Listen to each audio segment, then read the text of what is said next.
He's an action figure poser, which means it's Luke and Leia, and they run around and you can play with them, unless your parents tell you you're too old to play with toys, and you ask them, well, why did you buy me these in 1977 if you don't want me playing with them still? Anyways, there's a solution. If you're all grown up and toys are not for you, here's some enamel pins from Left Coast Graphics. They remind you of those vintage figures of back in the day, and you know what? When nobody's looking, you can pull them off your jacket and go, hey, Leia, let's go! And the ships come in these fantastic boxes that you can fold out. And here's the one for Boba Fett's infamous enamel spaceship. This is the pin. It looks fantastic. You could put it on your jacket. But like I said, when nobody's looking, you could fly those ships around. So remember, get your enamel pins with these awesome card backs and these fantastic pins that double as toys, but don't tell your parents. From Left Coast Graphics.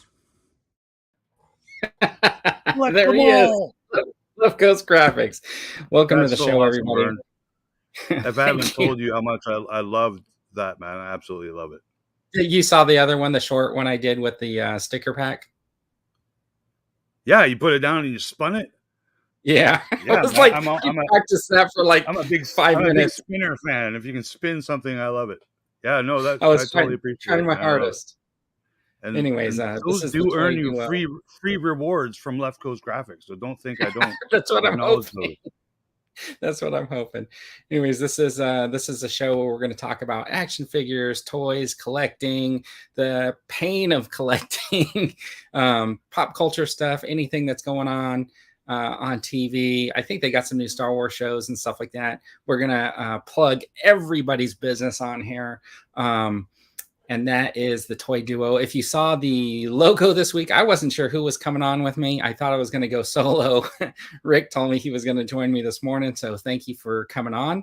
I put a bunch of like channel logos, and those are the folks that have been on previously and have kind of said that they would come back and stuff like that. So, you know, that's why their logos are on there, kind of friends of the show. Stuff like that, and you know, have co-hosts. I'm going to try that next week. I'm going to put everyone's logo on my thumbnail. Just see who shows up. I want to come on as a guest, so I'll put like Tom Green and Elon Musk and Joe Rogan, Mr. Beast, and Geekstrom.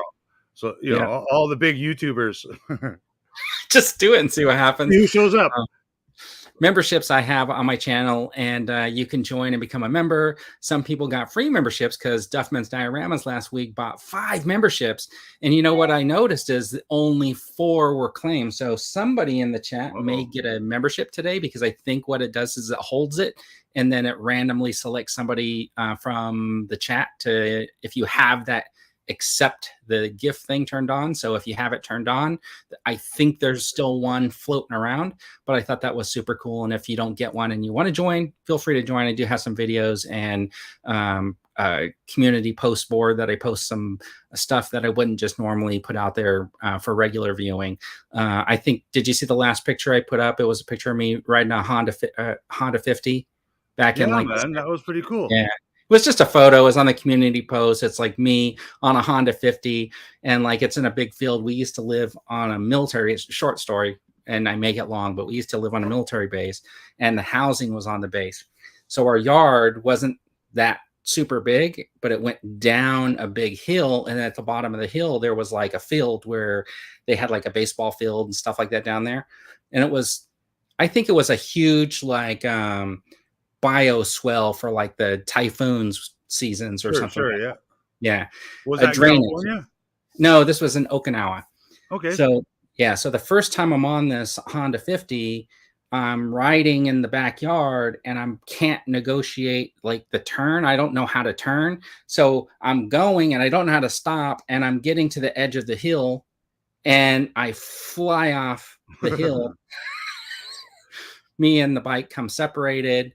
It like burned me like right here as I was going down and tumbling, and then finally it like went ahead of me and stuff like that, but I got pretty scraped up. It was pretty fun, but I still got back on the thing. Were you by yourself? No, everybody was watching. Okay, good. I just wish there was a picture of that, right? Yeah, like wish we all had iPhones back then when we were kids, right? Yeah. And everybody in the chat, if you're watching live, because this is live, make sure you ask questions and comment. Later on in the show, we're going to show some reveals from the week. We're going to go through them and talk about whether or not we like them or not. We're going to call it the hot or not section. That's what we've been calling it. There's some custom emojis for members. One looks like fire and one looks like ice. And I think that they just have a fire and ice emoji. So almost anybody can use an emoji like that. But I thought that's what I would do. And then if you have any tips or tricks for collecting, we can share those as well. Oh, I have one. Okay. Collect them all. Okay, that's a good one. And let them breathe. Right? Then you never miss out. Yeah, and let them breathe. Yeah, you gotta let them breathe. I got a bunch to let breathe. Oh, cool. So this is Rick. You're from Left Coast Graphics, and you have a YouTube channel, youtube.com/ is it at Left Coast Graphics? Is that your handle? I believe so, yeah. Okay, cool. So I'll make sure that that's in the comments later, so that if anybody wants to come back and get the direct link to Rick's channel, you can do that. He's got a lot of stuff on there. A lot of stuff he should be shipping me, like these vintage A-Team action figures in a van. I think you said you were sending me that. A-Team van? What? I want someone to make new A-Team toys, man. Hurry up already. Reaction. You're watching, right? Reaction. Yeah. Super Reaction. 7. Make the A-Team. Anyone. Like, how about Hasbro? They seem to be the one with all the licenses. How about if Hasbro comes up with a 6-inch scale A-Team series line? They can do like 27 Hannibals. 27. A new movie though, or a new TV series. No, they did that movie with Liam Neeson in them. They could do the TV series ones. They could do the movie series ones. And I like that. I did like that movie. Like, they could have Hannibal and like an A-Team remake. Suit. I thought it was a brilliant movie. It had some good actors in it. Yeah, it was an A-Team van in it for a couple minutes. Yeah, I did. I liked that movie too. I did. Yeah, I enjoyed it. I thought it was well cast. All right, I'm a little behind. Made a good Hannibal. I'm going to go through the chat and just say hello to some folks in the chat. We got Dino from Geek Strong. He's saying hello. He says he's at work today, so he's probably listening at work. You got Connor from Foolish Figures. He's here. Look at this guy saying we're getting ready. Gerard Kane, he's in there saying hello again. Zero Toy Hunters. Matt is here. Thanks for joining us. I appreciate it. Left Coast Graphics is in 2 places at one time. Let's see. Mr. B is saying hello. Hello. Look, he said hello to me. He said hello to Connor, but he did not say hello to you. All right. Thanks, Mr. B. Oh, there he is. Hey there, Rick. Hey, Mr. B. Oh, my gosh. Jonathan Redmond is here. He's saying hello. You got G-Force. So G-Force, I saw something today, and it said the last episode of Battle of the Planets aired today back like in the 80s or something like that. Is this a special anniversary? I know you're a big Gatchaman or Battle of the Planets fan. So did you have did the States have like what we in Canada had? We had the Battle of the Planets cartoon. Yeah. Yeah, that's what I'm talking about. The last episode aired in the 80s or whatever. But I never heard of like Gatchaman or... Okay, so that's the Japanese later on. The Gatchaman's like the Japanese name of the show, right? Yeah, but I didn't know that till like there was internet. Yeah. You know, and like when I would have saw like these first episodes as Gatchaman, I wouldn't have known what they were talking about at the time because they were sure, yeah. But you could probably understand it. I can understand that there were good guys and bad guys, and there was a battle. No, but I mean some of the language. You are somewhat linguistic in other forms of communication, right? I don't know, but you grew up. I could speak Klingon. Oh, okay. That's put that on your resume.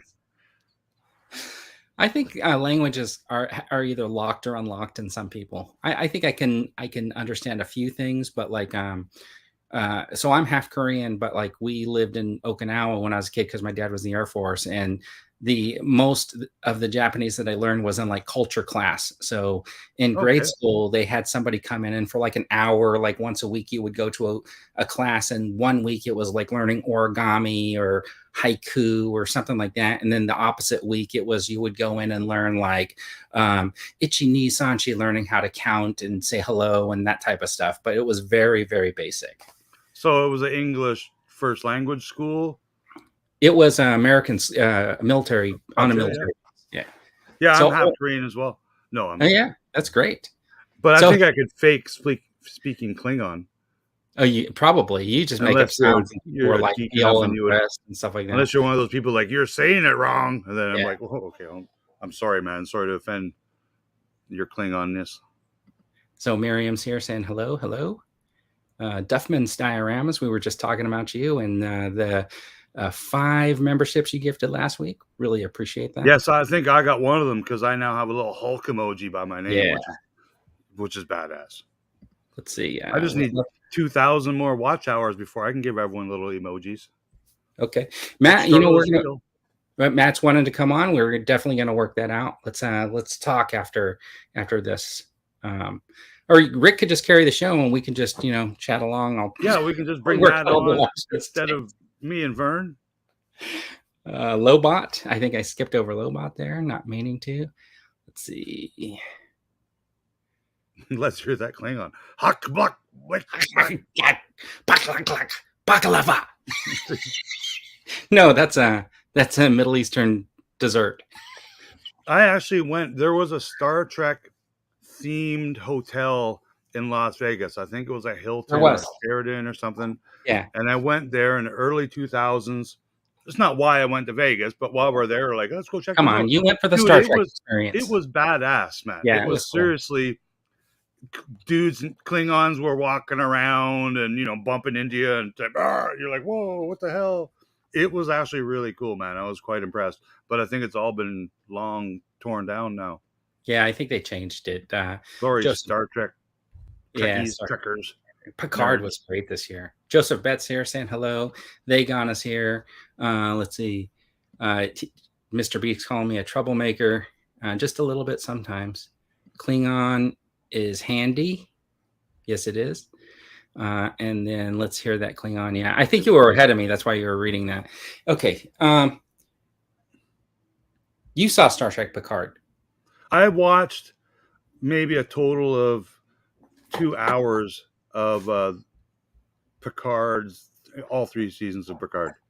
So you didn't bother finishing the third season? No, I'm not a Trekkie. Like, okay, that final couple episodes when they got on the Enterprise D and they reveal it for the first time after all these years was just pretty awesome. And I hear from the Star Trek fandom.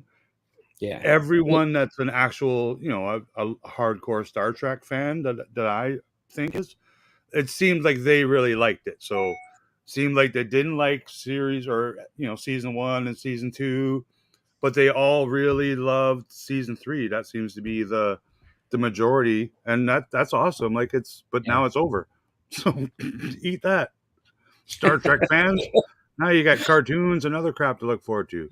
Yeah, but yeah, like any Star Trek I watched when I was a kid, the original 60s Star Trek I watched on TV all the time. That was quite entertaining, and it was before Star Wars and Battlestar Galactica and things like that. So it was my first introduction to science fiction, right? That's what I grew up on. But when it, the Next Generation and Data and all that Star Trek-y shit came on, like I only watched it like not on purpose, like because there's nothing else on. Yeah, no, I get it. I liked Voyager a lot. When Star Trek: The Next Generation started, the first couple of seasons to me were kind of like, I wasn't getting. It wasn't. I mean, I watched it because it was Star Trek, right, at the time. But like, I got to tell you, like, those first few seasons were kind of blah to me because I felt like everybody just got along. There was no contentious debate about anything. When you watch that old Star Trek, the original one, it's like Kirk was making decisions and Spock was like telling him that's not logical, and Bones was like, "You guys, you're out of your wacko minds or whatever." Yeah, like every episode was pretty important, it seemed. Right, and it was like this whole idea of them like arguing and convincing each other of, why they needed to do this thing or whatever, or violate the Prime Directive or whatever it was. And this newer Star Trek, when it started, was kind of like the captain was like, we're going to make this decision. And everybody's like, that is the best decision we ever heard, Captain. And then, and then it was like, number one, you go down and take care of all of my orders. I'm going to go have tea in my ready room or whatever. Right. And it wasn't until they changed the doctor. Remember, there was like a short period of time they had another doctor come in before Wesley Crusher.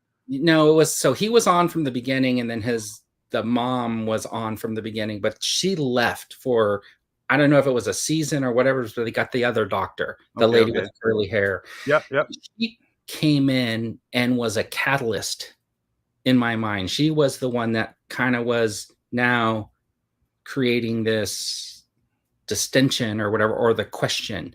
And then to me, it started getting interesting. And I wonder if at that point the writers realized, oh, okay, we can't just have everybody kumbaya. Were they both on Picard? No, only the original, the Crusher was on Wesley or Crusher. Okay, it'd be cool if they did bring back, actors like that as well. G-Force, yes, I do still need that Kenner colored Fett. I have not seen it in Canada. And I think it's only available at Toys R Us here for $39.99. Oh my gosh, that's ridiculous. Dino's saying if you want 2,000 quick watch hours, do your toy review speaking Klingon. I don't know if that would get 2,000 sleep hours, stream, honestly. Or just do a 24-hour stream of me eating. You would get a lot of like comments like, "Hey man, are you okay? Maybe you should go to the doctor." Just start there twitching. Kevin Smith, he did a little, video a couple weeks ago. He went through some trauma and shit growing up that he revealed to everyone and stuff like that. But I watch him do his podcast show, the Fat Man on Batman show with Mark Bernardin, and he was talking on it, and he likes to call out the people on Twitter that troll him. Like, he deals with that shit all the time, trolls and internet trolls, and he was talking about one, and he said, "Yeah, no, I'm broken," and he started doing like this on his stream, and I just started laughing so hard, man. I love me some good comedy like that. Have you ever seen the show? Trying to say Star Trek is greater than Star Wars? Yeah, he kind of did. Can we boot him from streaming? No, he did. I saw earlier. I lost it. Hold on. He did a math equation. Star Trek is greater than Star Wars. Yeah. I understand what he's saying. Like when he's talking about, he's kind of probably been disenfranchised with like the newer Star Wars stuff, and I think that this is timely because like what happened was just as Star Trek Picard was getting really good, The Mandalorian did that whole episode with Jack Black, and everybody got upset. Yeah, that Jack Black episode kind of brought Star Trek up, up the ladder to like the second rung of the ladder, but it's not greater than Star Wars. Come on. Yeah. One episode of Andor is greater than Star Trek. Rick, Dino says he has a extra Kenner color boba you can put in with Scareglow's mail, but G-Force got you one today. This is the way, because I don't. That's pretty awesome. I did. Long live retro. Yeah, I was going to put Jono in timeout, but thought that was a little harsh. So I think there's a G-Force knows though. He's got us right frame of mind. Hello, Brian. Welcome, Brian Duffman. Brian Myers. Yeah. And then let's see. Strange New Worlds is awesome. I haven't seen that yet, but I think I'm going to. That's the live action one, right? Yeah, that's the one where it's Captain Christopher Pike's crew. I like that captain. He's just I don't know. He's appealing. I don't know if it's because he's attractive or what, but he's a cool actor in that position of a captain. I think he's a great Star Trek captain. I did. Good looking. So it matters though. Like I did start watching like I think the first episode, and I think what threw me off was that he knows his fate. right? He knows Yeah, he's yeah, going to yeah. end up Because in like this wheelchair I've because watched he a saw couple the episodes of future that. from Discovery or something like that. And I think that throws me off a bit. So I'm kind of like, man, I wish that there was some way that they could have wiped his memory of that. If Dino is sending Rick a package anyways, he can send it and I will have one for someone else. Okay. That's awesome, G-Force. Yeah. My goal is to have 2 of them, just so you know, because I will have to open one. He will have to open I'm one forced. and I'm in forced eight to spend like $40 or and whatever. So I and can in eight open one. months he'll need one to sell for like $125. Shit. Man, I wish I had money to do that. Like I used to have money to do that. Like when some Toys R Us exclusive would come out, I could buy, I think it was Yeah. Zuckus back in the day. And I bought like 6 of them. Like, you know what? I got $200 and I bought 6 of them because no one had them in the States yet. We had them like 6 months before the United States had it because you guys still had Toys R Us, I believe. We did. And I sold we them do for again. like We have them again. They're inside of Macy's. Macy's. Macy's has like a really that's small fake Toys R Us. Yeah, they have like a really small toy section and they have like a bench with a giraffe on it and a sign that just hanging from the ceiling saying Toys R Us. And I'm like, okay, well, there's nothing Toys R Us about this. It's the same crummy little toy section you guys had before you called it Toys R Us. What is Uniforce? Is that like I don't know, but uniforms? Oh, I don't know, but you like them. I do. Picard's a handsome man as well. Come on, you can't. Okay, what's the first thing you ever remember seeing Patrick Stewart in? What's the first thing you ever saw Patrick Stewart in? He was in Dune, and that was what, late 80s? I think Dune was the first thing I saw him in. The first thing I ever saw him in was an Excalibur. Excalibur, yeah, that's from the 82, I think. 82. Okay. 81, 82. So he was. I know I've seen that, but I don't remember that role. He's like in charge of one of like the kingdoms or whatever, who is like, I think with the Boy King or something like that. I don't think I've even seen a picture of him with hair. Like, I know they must exist because I'm sure he. I don't think he had hair in that. That was so long ago. I think he didn't have hair there either, if I remember right. No, I was not like. I need to know. Can you hear? Over the past 2 weeks, I've acquired an upstairs neighbor that I don't know. They obviously have an illness of some kind because all they do for like 18 hours a day is scream. And so I don't. If you can hear it, someone let me know. Can't hear him. It woke me up at 4 o'clock today. So oh my gosh, yay. Are they fighting or are they just screaming like they're playing video games? It's like Tourette's or okay, or they're just being raped every day. Oh, that's awful. You need to call it. Sounds bad, man. It makes me feel you need to call them out sometimes. That's what you think's happening. Well, I've gone up and knocked on the door and no one answered. So the guys in the red outfits with the thing. Do you have does the guy in your town work with the moose? The guy in my town? Yeah. The moose. The Mountie guy, does he have the moose partner? RCMP? Talking about just messing around. Everyone gets a moose in Canada. It's like you're given one at birth. I'm thinking of Rocky and Bullwinkle. And they run around with like a Canadian Mountie. At birth, you're either given a moose or a beaver. You get to choose. Let's see. Oh my gosh, Dino's making you pay? Yeah, I gotta pay. Well, they're not $44 in the States. And then you're gonna pay your import fees? What are they? They're $22 down there, aren't they? Yeah, something like that. I think that's still a little bit too high. I haven't seen them at all. I actually went looking yesterday and I didn't find one, so there's none in my area. But I won't be forking out $22 on it. That's not gonna happen. Who can afford that nowadays? I can't. He's probably it's a woman screaming Lobot. I just want everybody to know I did go through all those chats and did the 0.7 seconds just because gotcha, Dino. Yeah, that's my thing. So what do you know about G.I. Joe, by the way? In Canada, we had Canada flags on our G.I. Joe vehicles instead of America flags. But were they called G.I. Joe? Yeah, everything was the same. G.I. Joe, Real American Hero. Did they? But we had bilingual packaging, so we did have French on it as well. So did he they just open all the boxes up and put the stickers on, and you could have peeled the sticker off? No, there was new packaging made. Was there a different manufacturer there? Do you think they were manufactured and packaged specifically to be sent? No, there was a Hasbro division in Canada, much like there was a Kenner division in Canada. Kenner division was managed by Irwin Toys, Okay. but they were all made. All the toys were still manufactured in Hong Kong So or wherever they were made, right? did they say Hasbro or Irwin Toys or both? They'll say the Kenner toys, like Star Wars. Yeah. Many of them did mention Irwin Toys on the Oh, that's boxes. kind of interesting. Hasbro was Hasbro. If it is a guy screaming all the time, he's probably married. Okay, because the reason why I ask is this week on the Toy Duo, we're going to be discussing this HasLab, and the reason why is, did you see this transmission? So No, because it's just stuff saying the his tanks no, delayed are coming soon, isn't it?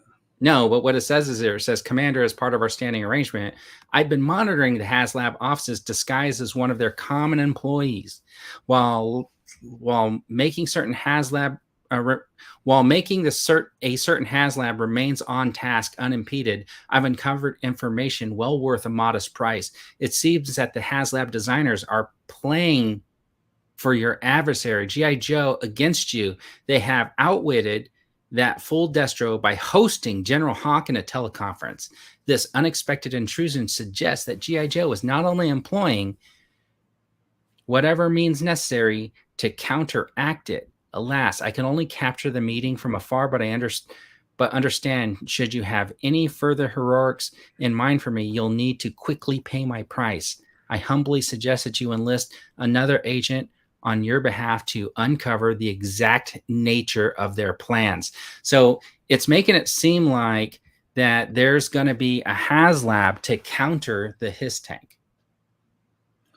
Okay, so that's what you got out of that? Yeah. So the new, so he's saying they're saying like the HasLab guys had a teleconference with General Hawk, and they're going to counter the his tank, which is currently being produced unimpeded. So the thinking behind that, to me, and please everybody in the chat chime in, let me know what you think. I think it means they're going to include a set of Canada flag stickers with it. Yeah, it could be, but I'm thinking what they're going to do is they're going to announce the new HasLab for this year for G.I. Joe Classified, and it's going to be a G.I. Joe vehicle to counter the his tank. Okay, I was kind of wondering where you're going with your thumbnail and stuff, because I personally think it would be piss poor marketing for Hasbro to announce any HasLab for G.I. Joe until they ship the one that they have already done. It is. That's and just how I see marketing in general for that. Like, kind of like same thing for Star Wars Vintage Collection. They have officially announced and teased there is going to be another HasLab for the Vintage Collection that they're going to reveal San Diego just for Vern. Right. It's going to be, you know what it's going to be? Do you know what it's going to be? The TVC HasLab? It's going to be Jabba's Palace. I don't know what it's going to be. I have guesses. It's going to be Jabba's Palace. But I mean, they shouldn't even do that because they haven't officially shipped the Jabba one yet. But I think they are shipping the Jabba one within the next 2 weeks. You mean the one with Bib Fortuna in it? Yeah. Yeah. So that's why I think it's going to be Jabba's Palace. They're just going to use all the same stuff and throw a Jabba the Hutt in there. Wouldn't that be something? No, I would be. I'm actually quite surprised that they're going again with the Vintage Collection because, you know, they've had their 2 Black Series fails. You think they could go, oh, wait, I have an idea that won't freaking fail and make something that won't fail for Black Series. That would be good marketing. Okay. It would make Black Series fans happy, collectors. Okay. I know all your reasons sound legit, but we're talking about the Star Wars Hasbro team. No, but they're employed by like a higher being. Creating a marketing strategy that's solid and planned. You can't think like that. You got to think like, how do we like just reuse what we got to try to make people pay us as much as they can? Do the Rancor again. Okay, there you go. It's all practically already done. That would be good marketing, and it would be smart because they've already invested, you know, more than $11 Canadian into that project. Yeah. So let's do it Exactly. again, include some proper figures, But and this some thing, Canada flags, and everyone will be good. this thing with this HasLab though bothers me, because if they're going to announce a HasLab for Star Wars in July, and this is coming, this is probably going to be September. That means they're going to have HasLabs running on top of each other, and some of them aren't going to fund because people are going to be like waiting out Yeah, to for sure. see like, you know, what's going to happen. It's poor decision to overlap them in any way. I actually don't think there's a GI Joe HasLab coming. I don't know why. You don't think so? No, I think it. And again, my opinion, I don't think the GI Joe classified toys are even popular enough to warrant another HasLab. Like, they don't sell here in Canada that well.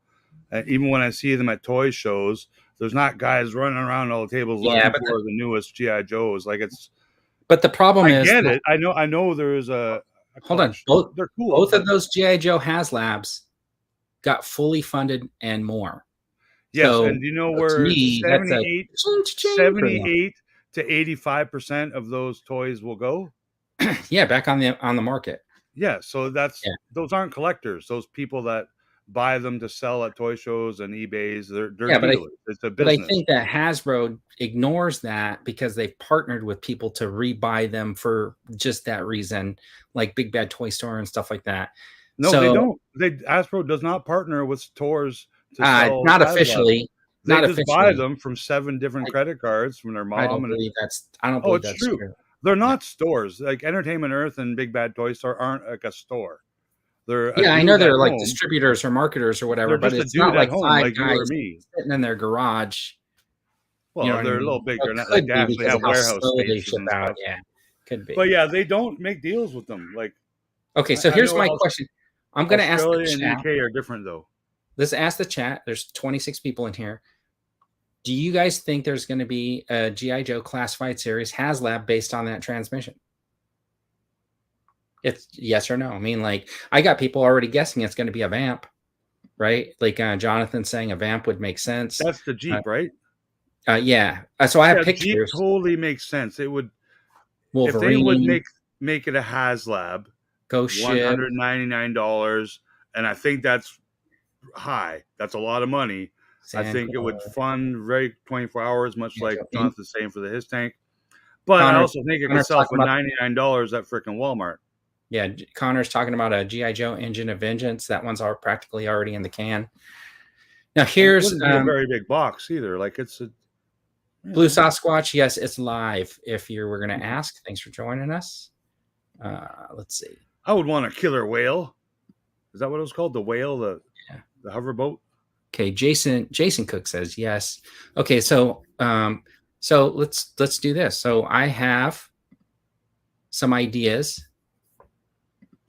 I say yes. This is a clear indication that there's going to be a classified series HasLab because they're talking about the his tank, right? And they're talking about something to counter the his tank. So what if they just make a white his tank? So I think this is the Vamp, right? This is pretty much what it would look like. And the thing is, the problem with this Vamp is it's kind of like the Engine of Vengeance to me, right? It's just a vehicle. It's not overly sized. It's basically big enough for like 2 people, two figures, and kind of like that Engine of Vengeance was. And a smart move, but you know they're going to ask $300 for it, just like they did with that Engine of Vengeance. And I think that's way too much for a vehicle that just holds 2 people or two figures. So this is the most realistic item for them to make for the good guys, I believe. And then an added tier would be that little gun trailer. Yeah, I think. But I don't know, man. I don't think they require the crowdfunding format to make. I agree. Toy $99 at all retail stores. Look, for this, I totally agree that this shouldn't be a crowdfunding. Like that Engine of Vengeance should not have been a crowdfunding. It should be just like that McFarlane Batmobile, maybe crank up the price to $130, $150 and crank out that little charger or whatever. You can crank this thing out for like $100, $140 if you want to throw in a figure and claim, oh, it's a deluxe vehicle or something like that. Let's see. Blue Sasquatch says, I made a custom vamp so meh could buy RC car. I do think that the his tank 400. will Yeah, be very, very, very cool. I think they put a I lot of agree. work and effort into some of the detailing and doors and extras and all the little Yeah. missiles and shit it has. So I think it's gonna, when it comes out and people get it, I think it's gonna get some really good reviews. I think it's gonna be popular in that regards. That it's gonna be a well-made toy because they didn't just take the old vintage toy, blow it up 200% and put some new stickers on it. They put some work into it. Yeah, I So saw. if they did that with the vamp, and removable doors, or Yeah, but the added thing is, they everything, so it could later it in could go. yeah, so I have some other vehicles. We'll go through them, and I'll tell you the one that I think. And I get what you're saying about if they can improve the vehicle, but I don't think this is the vehicle that this will be the one for a land vehicle. So, anyways, I think this is defined. I think it's just too outrageous. This would be like $1,200 according to them, right, for a classified. And I don't think this counters the his tank. So I think it's kind of out there. But I wanted to throw the picture in because I thought that would actually be kind of cool. What I think would be cool, seeing all these really big GI Joe play sets that we all never had as a kid, the aircraft carrier, Yeah. the flags, this one. What if they made these in like the Galaxy Squadron kind of scale? Like Oh, they should made totally do that, Rick. They should all the totally do that. retro. Okay, hire me. Yeah, they should totally do that. Jazzwares, I'm available. But I think that would be a very popular, the GI Joe brand. If Hasbro's not going to make them, because Hasbro cheaper would again, be they fine. can make their own toys. Half the License Hasbro products could have been license sold at that retail. Yeah. Hasbro or GI Joe to Jazzwares to make Micro Galaxy Squadron GI Joe style. I think that'd be cool, man. Because all the vehicles, it's with the one toy company that probably has the most vehicles ever made. I'm pretty Yes. accurate there, right? Right. GI Joe would have more than Star Wars. More, yeah, Yeah, I think so. I mean, like, because they just made up vehicles. What there was 6 or 7 different tanks alone. They just cranked them out. Like here's the Mobat, right? This is the mobile, the Mobat, right? Yeah, ballistic, whatever, armored. So yeah, that's not happening.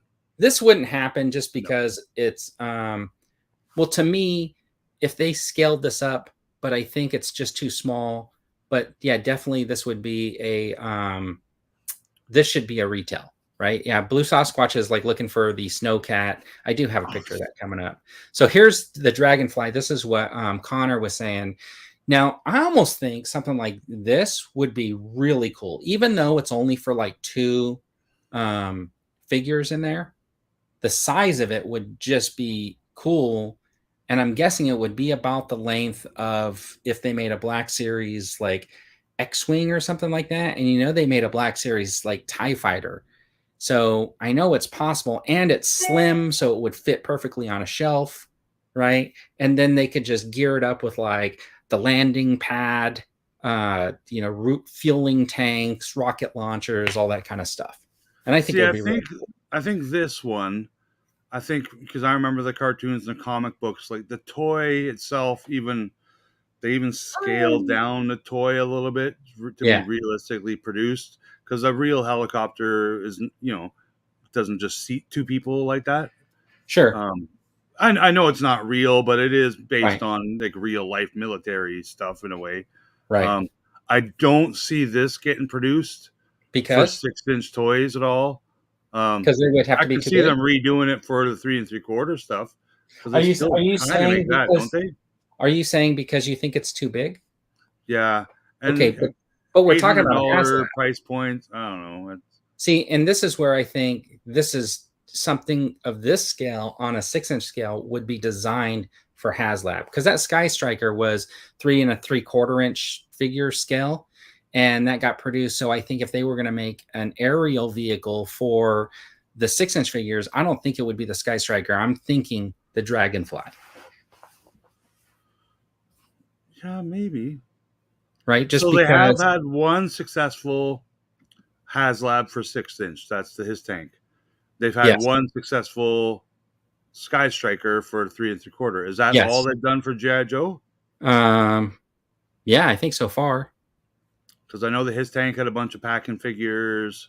Right. The Sky Striker 2 had a bunch of different packing figures. I mean, like if you think about it, right? Like you've seen the Galactus is what, like 4 feet. So this thing, the length of it would probably be about the length of Galactus with the tail. And that's why I think I don't think we're going to see any more toys like the Black Series TIE Fighter or, that magnitude, because the collectors like you and me, like, even though I don't have any of those Galacticus yeah, but the or thing His is like Tanks, hold on. the people who are buying them might be buying all of them. Like I know there's guys out there that have the Sky Striker, they have the His Tank coming, they have Galacticus, they have the Sentinel. So they right have up on my shelf, you can see the yellow helicopter. Right. And that's for a 12-inch figure. That's for the 12-inch GI Joe. It's not super big, but I totally think like if they were going to do like this, they could totally do this Dragonfly, and it wouldn't be much at bigger. least 2 feet. 2 feet. Yeah. I just got to fit it in my window about 2 feet.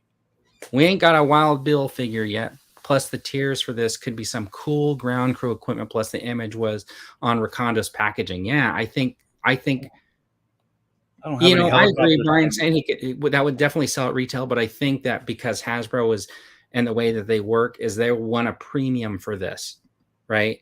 And yeah, the Snow Speeder was huge, but it was awesome. And the thing is that sold at retail for like $100 and something bucks.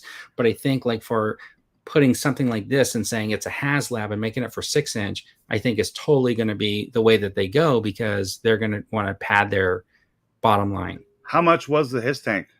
I think $350. So $350 US, right? Yeah. So whatever future HasLab they make for GI Joe will cost more than $400. Right.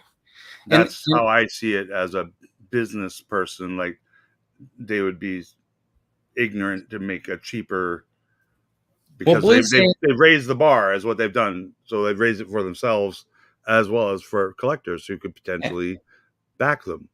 So Blue Sasquatch is saying maybe a Tiger Force Dragonfly, and that could totally be an option, right? Like that they do it, or maybe they do a fan vote. What do you want? Do you want the regular one, or do you want the Tiger Force one, or something like that, like they did with the colors on the Cobra Trooper for the His Tank? So this is the Killer Whale, and it's like a water vehicle. This is like my favorite as a kid. Hoverboat. Yeah, and I think this would actually, if they did this scale, can remove, you can have all the controls, you could probably fit 4 figures in there, I'm guessing, right? Yeah, again, for 6-inch scale, never would this would be produced. You'd have to 3D print it over 3 years. Okay, so this is the way I want to. So I understand what you're saying, like 6-inch. No, it's way too big. They built the cell barge, dude. So what we got to think about is, but the cell barge is a very popular product. This wouldn't get to cell barge size. You know what I mean? But it would be a big vehicle. It'd be pretty close. It'd be way bigger than any Batmobiles or, it's a hoverboat. Like, have you seen a hoverboat? It's like they're like 10 feet by 20 feet. Like, they're large boats. Like, they're in service vehicles, like currently right now. Like, we have these in downtown Vancouver right now. Like, they're identical. They're white and red and stuff, but I mean, they're badass. Like, these are super cool vehicles. I've always done So here's my theory on this is not going to be this, because this isn't combating a His Tank so much, and that Fortnite boat just wasn't very popular. I don't see boats being that popular. Actually, right? I saw that in a store the other day, a speedboat. Yeah, it looks cool, but the price has been dropping on it and stuff like that.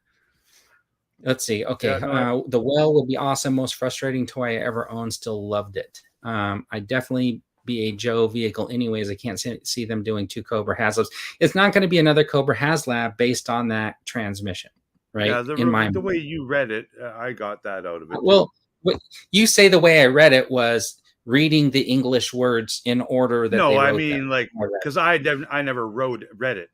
I just looked at it and said, "Oh, they're talking about the His Tank coming soon."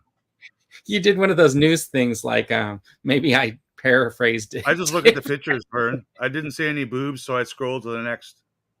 I swiped Okay, left. so this is a This is snowcat, and cool, but I was thinking the snowcat was a snowmobile. What's a snowmobile called? oh, Polar I know what bear? you're talking. Polar No, cat? that's something else. I don't know what that is, but this is the snowcat. So it fits one or two people up in the front, and it's got all its rockets and stuff on there. So they can definitely upsize this and make like a cabin inside if they wanted to just like they did with the HISS tank, to where you can have somebody riding inside and then potentially do like a turret thing. They could totally change this a little bit to accommodate, a few extra figures, right? So was this from the late 80s of the G.I. Joe? No, I think Closer this to is from maybe about 87, I think. But okay, this so I would was go with like kind of out of toys by that time, but I yeah. do know of this toy. It's a cool toy. I think you have to reach for, like, I think the goal of these HasLabs is to be the most. Would you think You the got to most find a very popular good iconic guy vehicle. vehicle, the most You got to popular find some. good guy vehicle would be that Jeep, right? Yeah, yeah. The Vamp is so popular, everybody knows it. I just think that is like reaching too low for like the whole HasLab process. Like to me, I'm like, give me something like the Dragonfly. I think me and Connor are probably on the same page on that. Give me something like the Snowcat, which has all these missiles and guns and stuff like that. Don't just give me a car. Yeah, I'm trying to think what figures and how many figures and trailers This and is an extras RC. This they is can a include. $20 RC car. I cut the door so the door would open. I put those seats in there, right? I put a lighting package on this thing too, but I lost the remote control for it, so they don't turn on anymore. And you spent what, a whole $19 Like altogether, right? $30 total, right? With paint and stuff like that. I don't know. I don't see if this being. I know a couple people in the chat already called this vehicle out before you pulled the picture up, but I just don't see this product being the most desirable for a G.I. Joe fan. Again, I'm not a G.I. Joe #1 collector, but I think I know the HISS tank is badass and the Vamp is badass. Okay. Hey, since you said that you're not a big G.I. Joe collector, what I wanted to do is I did start a poll at the beginning of the show, and we got 24 votes, so I'm going to end the poll now. But I basically asked, what is your toy line? And it was Star Wars, Marvel, DC/Action Force, or Marvel, G.I. Joe/Action Force, or DC. And it was 54% of the people here are saying Star Wars is, of course, their toy line. And in second, at 33%, is the G.I. Joe/Action Force. Okay. So I just did that poll because I wanted to kind of get a gauge for what everybody's collecting and stuff like that. So what number was Sonic the Hedgehog? And yeah, it was 0 basically because he G-Force collects. Yeah. Or not G-Force, Sean Solo. Yeah. I saw Sean on Twitter last week saying something about, oh, what do you think about this Little Mermaid thing? Or I'm like, oh my God, Sean. Yes. Yeah. What's your favorite G.I. Joe vehicle of all vehicles, good guys and bad guys? Mine? 3/4, doesn't matter. Okay, so I will tell you that I didn't have very many these 3 3/4-inch vehicles, but my favorite vehicle that I ever had was had this like was kind of like a Jeep crawler type thing. It was for the 12-inch figures. I don't have it anymore. It was for the action team. It was yellow and it had like yellow one, the buggy, big wheels. Yeah, 3 wheels on each side, and it was go over all kinds of terrain and stuff. I really love that thing. I had that as a kid too. It was metal. It was metal too, wasn't it? Yeah, and then the helicopter that I got is that yellow helicopter that drops the little line, and I love that thing just because you push a button and the blades turn. No, that's cool. You picked some of the oldest ones too. Like, yeah, those are probably some of your earlier toys. Yeah. Separate of, whatever little Fisher Price people or stuff you might have had when you're really young. But yeah, like I remember for G.I. Joe, I remember playing the hell out of the HISS tank and the Killer Whale. Yeah. The Killer Whale was my go-to. And that was 82, 83. So my end of toy playing days. But yeah, it was a cool toy, man. I remember when I sold all my toys as a kid, it was tough to let go. I'm going to tell you about my Star Wars collecting days. Like I didn't actually collect; they were all gifts to me, right? Like because I was younger. But the only vehicles that I could ever say that I actually had as a kid was a Tauntaun. Yeah, yeah. And that little snow vehicle that you would put like a Hoth soldier in, A whatever little that's mini called. rig. The little mini rig. The only two vehicles I ever had as a kid. Good, they're good ones. Those are cool Yeah. ones. And See, my we friend need had, those in Black Series scale again, like mini yeah, rigs. Take them all. my friend had everything, and I was so jealous. I remember as a kid, but I never had anything except for that. Not even a land speeder. That's the one thing I always wanted too, was that darn land speeder. I remember that boat. So if anybody has a land speeder that they want to send to me for nothing, What kind of land speeder? oh, you know, the vintage. I got a vintage land speeder. Yeah, I've never had one, but So as you may know, you may have seen, I've been posting a lot of I have seen it. toys for sale on the social medias. And I've been going and meeting. I've had actually good success on. I was going to the ask you, Facebook well, what are you going to? Marketplace, You just because sold I've that never had success on Marketplace before until the past recently. week. I met 3 different guys over the past week, like new collectors that I have never met before. All are bald guys with beards. Is that a weird coincidence? Yeah, that is weird. If I share that, but yes, I have a lot more loose vintage toys that I'm still going through. My living room's still a mess, but I know I have a couple of land speeders, Vern. So, and I was going to reach out to you eventually on the Millennium Falcon, unless everybody jumped in on that already. no, I still have a stack of Millennium Falcons here too. They're parts. They're meant to be restored and re-loved, and that's why they're for free. But you know, I know it's going to cost me $30 or something to ship them anywhere. I have a body, and I have like the cockpit, and I think they have the door that closes to the top, but I don't have any of the stuff for the inside of it. I've got 4 incomplete ones, so you know we can work something out. All right. And then I threw this on there because I was just thinking, like, what if they did something like this for a HasLab? The transportable tactical battle platform. Who would make room for this in their room? Honestly, I would. Who would move their kitchen table? I would recommend everybody go out, and if you're a serious toy collector, displayer, diorama, photographer, if you have 2 of any of those things, I would say investing in a $300, $400 resin 3D printer is where it's at, man. Because I would print the F out of building myself bases like that. Like, are you kidding me, man? Like, I would 3D print so much stuff every day. So if I had a quality resin printer, well, I have just make stuff up. Not make it up, but I mean, make it whatever size you want. Like, that's awesome. Oil drums. I love the little things, right? Like, but when you take those little things and you put them all together, like I saw someone last week, they designed and 3D printed their own Ewok battle wagon. And I'm like, you know what? You take some initiative and you know, they redesigned it and they made it look a little different, but it was awesome looking. Brian would live in this thing. That is very cool. I never had that as a kid. I had the generic silver GI Joe base that was like, you know, Connor would be single. Connor would, but it was badass. It was a badass playset because it ended up being quite big and took up a lot of floor space, or you know, outdoor space, and then it packed up. Yeah, it packed up in a way, you know, because it was all take apart. But it was a cool playset. Frick yeah, for GI Joe, it was badass.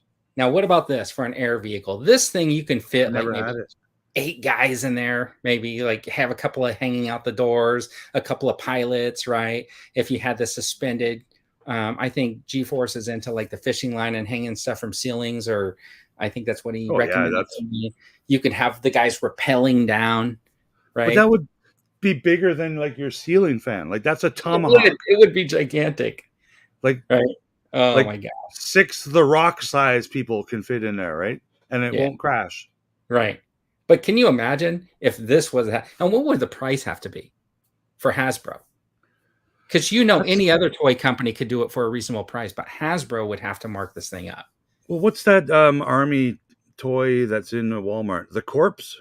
Yeah, something like no. They literally do have Maybe a like Chapney. this Yeah, toy, I'm Chapney. sure, Yeah. and it's like probably $19, and it comes with a boat, a motorcycle, a Jeep, and 11 figures, Yeah, for and the plastic three water. I don't know, like, but I mean, like, so yes, it can be done for a lower price, but like I said, there hasn't been a very good example of a quality 6-inch HasLab yet. Like the TIE fighter wasn't, those weren't HasLab, so they didn't have those extra little details that I right. know Jabba's sail barge does. I've seen one in person, and I'm completely blown away by it. It's probably one of the best toys I think Hasbro's made to date, Look, and Hasbro it's made a mistake. high on my list of wants. Is that That sail barge? The Razor Crest too. Like that's that a yeah, quality freaking toy. Like it's.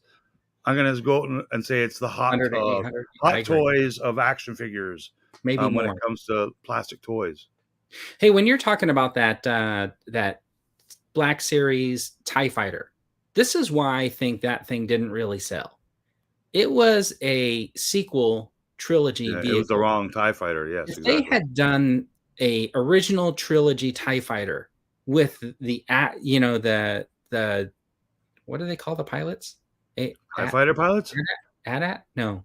TIE fighter pilots. Oh, the ones in the black. Okay, so if you actually had or one, at drivers. right? Or if they were to redo it and do Moff Gideon's TIE Interceptor or whatever, or something like that, that would be totally sellable, But like they went ahead and did a first order, and like people were like, Well, "Oh, okay, first that was a big order." marketing decision. Like, and that went to stores, and those sold in some stores for what I believe Places. was like $19 at some point clearance. Those TIE fighters. I'll Right. tell you right now, I can almost guarantee. I don't know this for a fact, but Hasbro will produce a Black Series TIE fighter and an X-wing eventually. It will happen. I don't think they'll be HasLabs unless they make it a pair. HasLab TIE Yeah. fighter and an X-wing. I don't see them doing that. They're not going to do it. They're going to do an X-wing 1 year.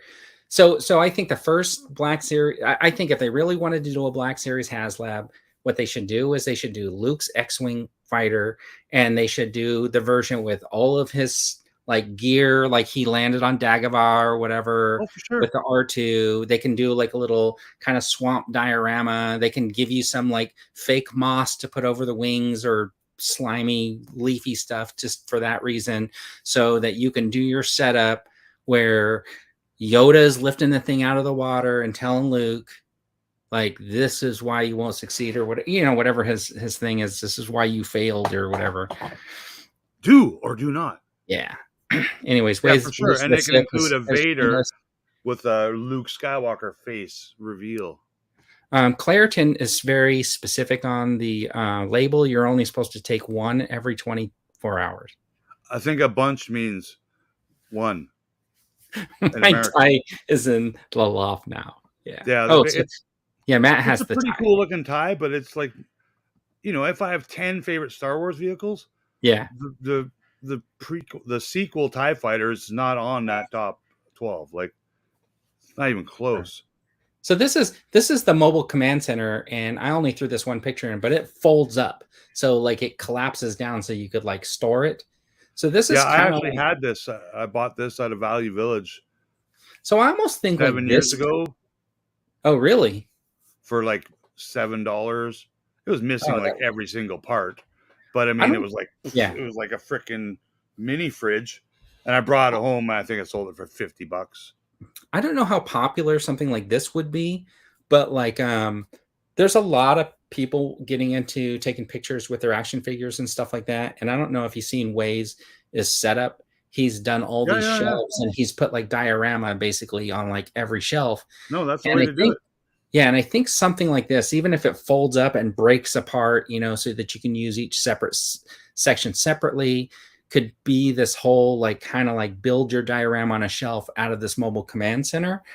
And I think that the concept of it could be really cool and really different, right? Like everybody thinks like a HasLab has to be like a giant action figure or a vehicle or something like that. But I think that when we look at the cell barge, nobody's running around with a cell barge pretending like it's sailing through the desert. Everybody has it on a shelf. They have the one side open, and they've got all their figures displayed inside. So they've turned it into their action figure diorama Yeah, yeah.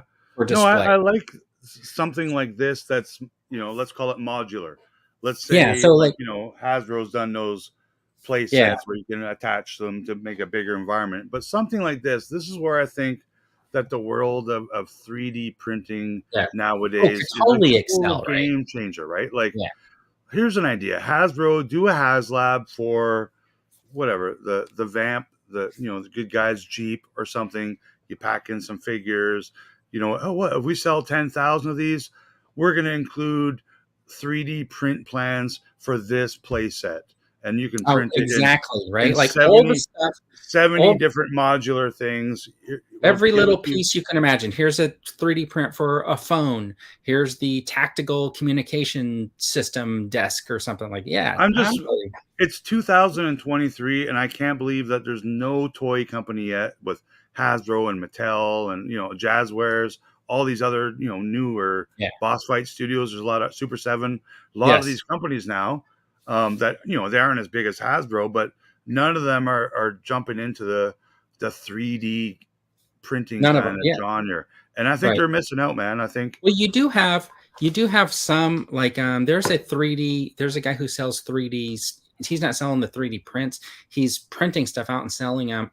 Darn it! I wish I can remember who was. He just recently did that whole setup for the Indiana Jones, where there's like a new belt.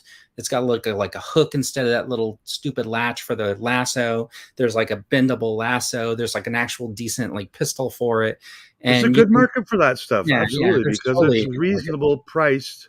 Like, if you're buying from a maker, like say someone who's selling a 3D printed hat on Etsy, or what, you're paying your 10-20 bucks, whatever it is, you're supporting that person who's printing stuff. And at the yep, same time, they might have bought that 3D file from a maker and supported them sure. for doing his 3D design and making it available to purchase or to donate. I think I land just is think it it's the future. I think it's Yeah. Is it Land? Yeah, Gridiron Studios. Thank you, Connor. He's the one telling me. And I think, isn't it Landspeed or Luke that if you join his Patreon or Lance whatever, you Luke. get He has some access? great Black Series scale Yeah. 3D stuff, right? Yeah, you join his Patreon. I think you just get access to all his 3D files or whatever, which is pretty awesome. GeForce is saying he thinks that Hasbro missing the boat on all their lines, bringing small vehicles or world building sets like a For checkpoint sure, tower. dude. And I totally agree because I don't know if you remember I built that that side of a building with the brick fire wall and fire escape. That fire escape is like one of these things that you buy on Amazon for $40, and you're supposed to like attach it to your wall, and you can put plants on it. Yeah, yeah. And I just made a wall and I attached it to that. And so I see them. There's a local store of mine has them, but there's still too much. yeah, Like I'll pay $10 for them. I'm not paying 40 Canadian. yeah. Or I see them like they're around. They're around. It's not the perfect scale for a 6-inch figure, but I think it like works visually and for shots and stuff like that. And I think like, yeah, if they built like a tower or they built like, part of a fencing system, totally you could do that. Absolutely. Like that Tantive hallway play set that they made for the vintage collection. I got one on my shelf there. I got another boxed one here because I did buy 2 of them. Eventually they went on sale. That is probably the best vintage collection play set I think they've made. Right. I also bought a couple of those Jabba ones just because, I like that stuff. It goes well with the 3 3/4 scale toys, the world building. But if I had a 3D printer, I probably wouldn't ever buy. No, you would. I mean, again. I did this thing right here when. Yeah. This is from a 3D file. I don't have a resin printer, so this is basically like PLA, so it's a little bit rough, and I painted it myself. But I think But you printed it yourself too, right? And did you print it yourself too, or did you buy a printed file? No, I actually got it off of Thingiverse. Yeah, because you've done both, haven't you? Yeah, but this was a free file that I picked up, so it's kind of cool. I want to say hi to Dave's Dimensions. He just joined us. Joseph Bed, if we haven't said hello already. Ways of the Sith joined us. I think we said hello. And then, of course, Brian's action figure reviews. I'm trying to think who else might have joined since the last time we pointed people out. Calling you out on the carpet, folks. Okay, let's see. And then look at this, Rolling Thunder. That was a cool vehicle. So many Now parts on this one too, right? You think so? This one right I think here. they're using this in Russia and Ukraine right now. This exact thing. When I see this, I think of one movie. Do you know the name of it? I think of Russia versus Ukraine. Here's my favorite scene from Wolverines. I don't know. What's that movie? The movie has this scene where the two main characters get mistaken for these doctors, and somebody's going in for a emergency appendectomy, and they go into the tent, and it's like, doctor. Spies like us. Yeah. Do you remember they had these like snow vehicles with the missile launchers on them? The only thing wrong with this vehicle is it has an American flag sticker on the front. Because I guarantee you that this exists with a Canada flag as well. It's weird that a lot of G.I. Joe collectors, especially the ones in America and in UK, didn't know that we had these with Canada flags on them. Like, I don't think it was any rule. I think they just did it because I think they did it because they're, selling to the crowd, right? Everybody in Canada wants to believe you guys have like rocket launchers and stuff. Yeah, well, we have one. It's in a museum. But that's why I always liked Snow Job and his Snowcat. Yeah, because that makes sense in Canada. Whatever his snowmobile was, because he was obviously Canadian. I think a military guy with skis and a snowmobile. Listen, it's so funny what Hasbro did, because when they were releasing that first grouping of figures, they were doing like the regular wave, and then all of a sudden Target had their Cobra Island, and then all of a sudden there was like Arctic missions. Yeah. And no snow ninja job. dude, the ninja guy, right? And I was like, what? Is this guy going to be on Cobra Island, or why are they giving me this snow ninja? And so far, have they given us any other snow characters besides Snow Job, who's coming out? And he's not even out yet. Right? He's one of the best G.I. Joe figures ever. Yeah, but they haven't released him yet. So far, I got one figure that's in the snow. It'll be Canadian exclusive, hopefully. Maybe. So everyone has to reach out to me. Rick, I need a Snow Job. So I think that Rolling Thunder is probably out. I think this would be an awesome classified series, but I think it's out. I think it's too big. I don't think they would do it. I think 300% chance they're not going to make this. Yeah, I agree. But Galaxy Squadron scale, yeah, I'm all over this shit, man. I'd buy multiples of all, and I don't even love G.I. Joe. I just love mini vehicles are cool. So here it is. This is the Hammer, and everybody was saying the Vamp at the beginning. And the reason why I put the Hammer in here is I feel that this is a highly likely G.I. Joe HasLab if they go that way. And here's my reason why. Valaverse. The only way that this would be at HasLab, it'd be $700. No, because they have to pay a Hummer licensing fee. They're not going to call it a Hummer. They won't call it a Hummer. It is a Hummer. They won't call it one, just like they didn't call the other thing a Charger or Challenger. They called it the Engine of Vengeance. They won't do it. They'll make it slightly obscure. It looks kind of like it, but it's not.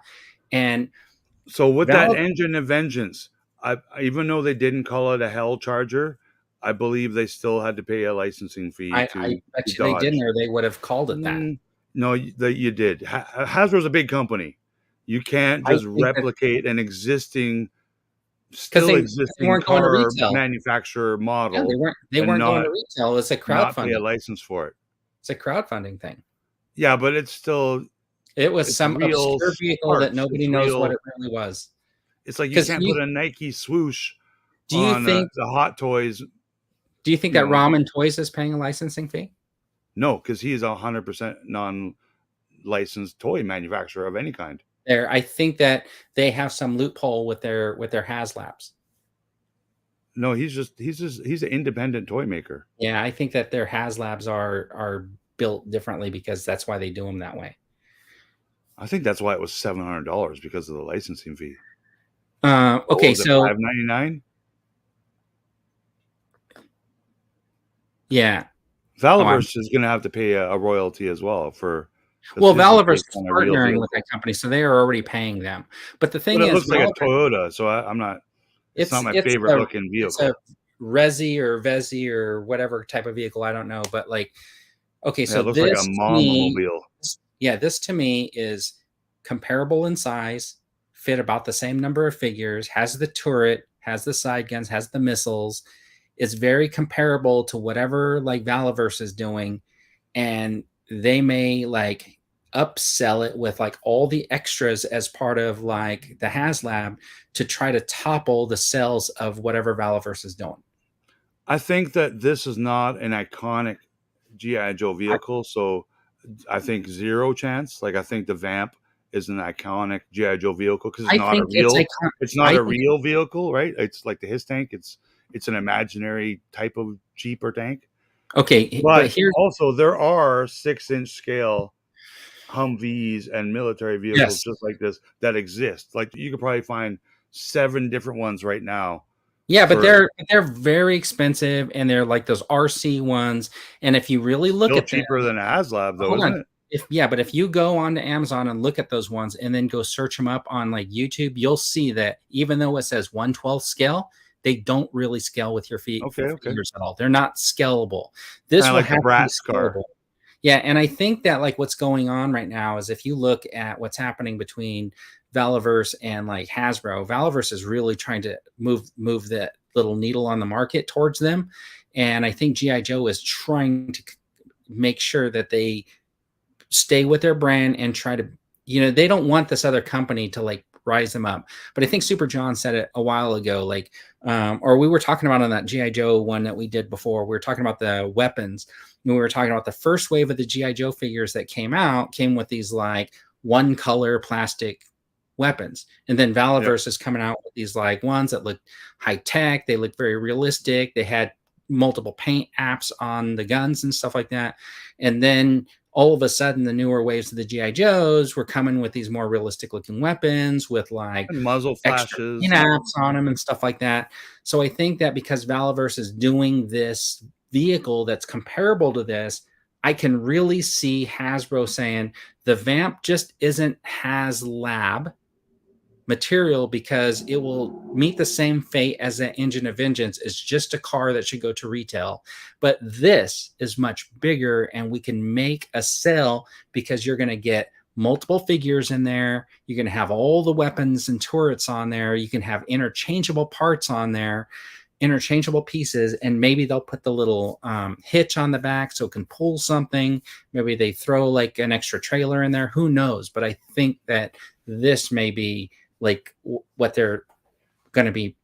I just don't think there's ever going to be another $700 HasLab again. I just think they've learned probably not. Nobody has $500 plus US to spend on a toy. Like to sell 10,000 of them.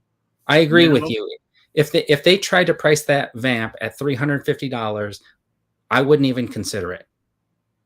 And that's realistic, Vernon. I'm like around $350. But if this was realistic for them to ask for that Jeep, but if this was, it might come with a trailer, right, or extra figures, it's got all the weapons. You can use it with more than like 1 or 2 figures. It's going to be like obviously 4 or 5 can fit in the seats. For sure. Maybe a guy up in the turret, that type of stuff. The roof's definitely going to come off, so you're going to have multiple modes of playability on it. What would you rather have, the Vamp Jeep or like this Humvee kind of Jeep? Well, it depends. Like if they put the Vamp out for retail, I'd probably definitely pick one up. But I'm retail or not, like if they picked one of these and said, "Here's our new HasLab." Okay, if they did the Vamp as a HasLab, but priced it like they did that Engine of Vengeance, I wouldn't go anywhere near it. I'd have a whole bunch of rant videos about they messed up the price on that. But like I said, I think a lot of that had to do with, paying, Daimler, Chrysler. Yeah, the cooler for beers and yeah, that's in the trunk according to G-Force. Let's see. How many motorcycles? They made like 3 or 4 motorcycles now, right? No, they made two motorcycles. They did And the painted coil one for the 4 times. Baroness, and they did the Breakers motorcycle, and then repainted it and gave it to Duke. And that red one for the chick. Yeah, that's the coil, the one for the Baroness. Yeah, that's pretty lame though. That one. Yeah, I think so too. I think there's still a whole aisle of those at Toys R Us this year. Okay, so anyways, most of those pictures were taken from the Yojo website. I just wanted to give them a shout out. I didn't ask them before, like on downloading their pictures and putting them on that presentation, but I wanted to point it out. If you are looking for vintage GI Joe stuff or GI Joe stuff, yojo.com, they have a full database of GI Joe stuff that you can check out. It's pretty cool. I go on there once in a while and look around just to see, like, oh, what's this figure that I got and what year is it from and what gun is he supposed to have and stuff like that. And he's got plenty of like detailed pictures of everything you can imagine. Yeah, I went there once. I bought a GI Joe collection once, and it was all like in bags, and I had to learn which weapon and backpack goes to which guy. So I used that website once. Jonathan wants to educate Rick on the fact that the Engine of Vengeance was not a licensed product. One thing, yes, it's licensed because it's Marvel, and Marvel is a license. And yes, it was modeled after a Charger vehicle that was made by Daimler Chrysler. We just have a nice conversation, everyone. You can't make something that looks like something and not license it. It wasn't licensed by Chevy. No, there wasn't a logo on it, but I mean that's why it cost so much. It wasn't because, as you can see, they didn't give one cent to those guys. $150. It's this freaking toy. I guarantee you, if they had licensed that product with Chevrolet, they would have called it the Hell Charger. They did never. They made a licensing agreement. It doesn't mean it's licensed. No. As a guy, I work in the licensed game, so there's certain things that are done. Sometimes in the back room, backdoor deals are done. The sky is pink. Like right now, there's a bunch of Sylvester Stallone 12-inch not Hot Toys on the market. They're not Hot Toys. They're made by Joe Blow Toys or whatever the name is, but they are licensed by Sylvester Stallone himself. Oh, he doesn't own the rights to Rocky model or is not the same as Rambo, but he owns the rights to Sylvester Stallone's face wearing a headband. So he's avoiding paying licensing fees. He's taking a risk, but I mean, there's a lot of stuff done in the business, man. Like Sergeant Slaughter made an agreement with Valaverse, but Sergeant Slaughter also has an agreement with Hasbro and GI Joe. So there are some conflicts there, right? So does he also that's why he's called Sergeant Slammer. Isn't that why? Does he also have an agreement with Mattel? Absolutely, he does, because Mattel is a WWE exclusive toy maker, right? So yeah, everyone makes their own deals, right? Like personally sometimes, and if you've already signed away certain rights, then it's kind of out of your hands. Yeah. Like Carrie Fisher. So talking about licenses and stuff like that, there is a movie that I just watched on Amazon Prime, and it's Matt Damon and Ben Affleck, and I watched that last night. It was about Nike and the Air Jordan. Great movie. Yeah, it was a really good movie. I can't remember the name of it, but it's called Air. Come on, is that what it's called? I knew about that movie like a year ago. I've been looking forward to it coming out. Like really, I'm like scrolling through. I was like, "What the heck is this?" I think, we'll just give this a shot. It was actually it'll win a couple of awards. Like those guys know what they're doing. Yeah. They barely even showed Michael Jordan or mentioned him or Yeah, they just showed a silhouette and stuff like that. And I don't think he ever really spoke. But that's also like a licensing thing too, right? Yeah. So that movie paid lots of licensing deals. If you saw like the retro Mr. T cereal, that's why I really liked that movie, because it took place like in the 80s, like literally, and then in the 90s a little bit. But they go into a store and they have those certain candies and products on the shelf that don't exist anymore. And so to make them and to show them on Amazon Prime, licensing, you have to pay the rights to do that. It's pretty cool. Yeah, Adidas. Did they say at the end that Nike bought Adidas? No, they bought Converse in Converse. 1993. Okay, so Nike owns Converse. G-Force is making fun of my shh, don't tell anyone. So you got any pickups this week? What? Got any pickups? I don't. Well, I got I Am Groot. So Epic Heroes. Have you bought any of these Epic Heroes yet? No, I haven't. I saw the whole Galaxy wave at Target, and I just was like, nah, I pass. So the Epic Heroes is kind of the new retro collection, except they can do this. It's the cheap Marvel Legends. You know what that articulation right there was popular on the Mattel version, 6-inch version of their Justice League or superhero figures. Yeah. So this was, I think it was $11 Canadian. Yeah. But I'm like, I saw the whole wave except Rocket, and I'm like, you know what? This is pretty cool, man. Like it just has that retro kind of vibe. So that's I don't mind the packaging, kind of a cassette tape almost, but yeah, so I'm gonna open him. He's cool. So that's 6 inches, right? No, that's 3.75. Oh, okay, okay. Probably more like 4. All right. But yeah, so the first ones that come out were like 5 different Spider-Mans and Venom. And I bought the Venom one. Oh, I remember you were showing those off, yeah. But yeah, so now I have a full set of my indie retros. So I'm gonna open all these up. All of them are still on the shelves at my Target except for Indiana Jones. Oh, okay. And because he comes in a case by himself. So yeah, I got enough of these that I can open them now. Good. And I'm almost finished with my Marvel retros. Yeah, I gave up on them when they canceled them. Still need Doctor Doom and the Ghost Rider, and the blue and yellow Wolverine, and then of course my retros. I finally got my Amazon pre-orders from like. Oh, nice! I do have that Luke. I think November I pre-ordered these.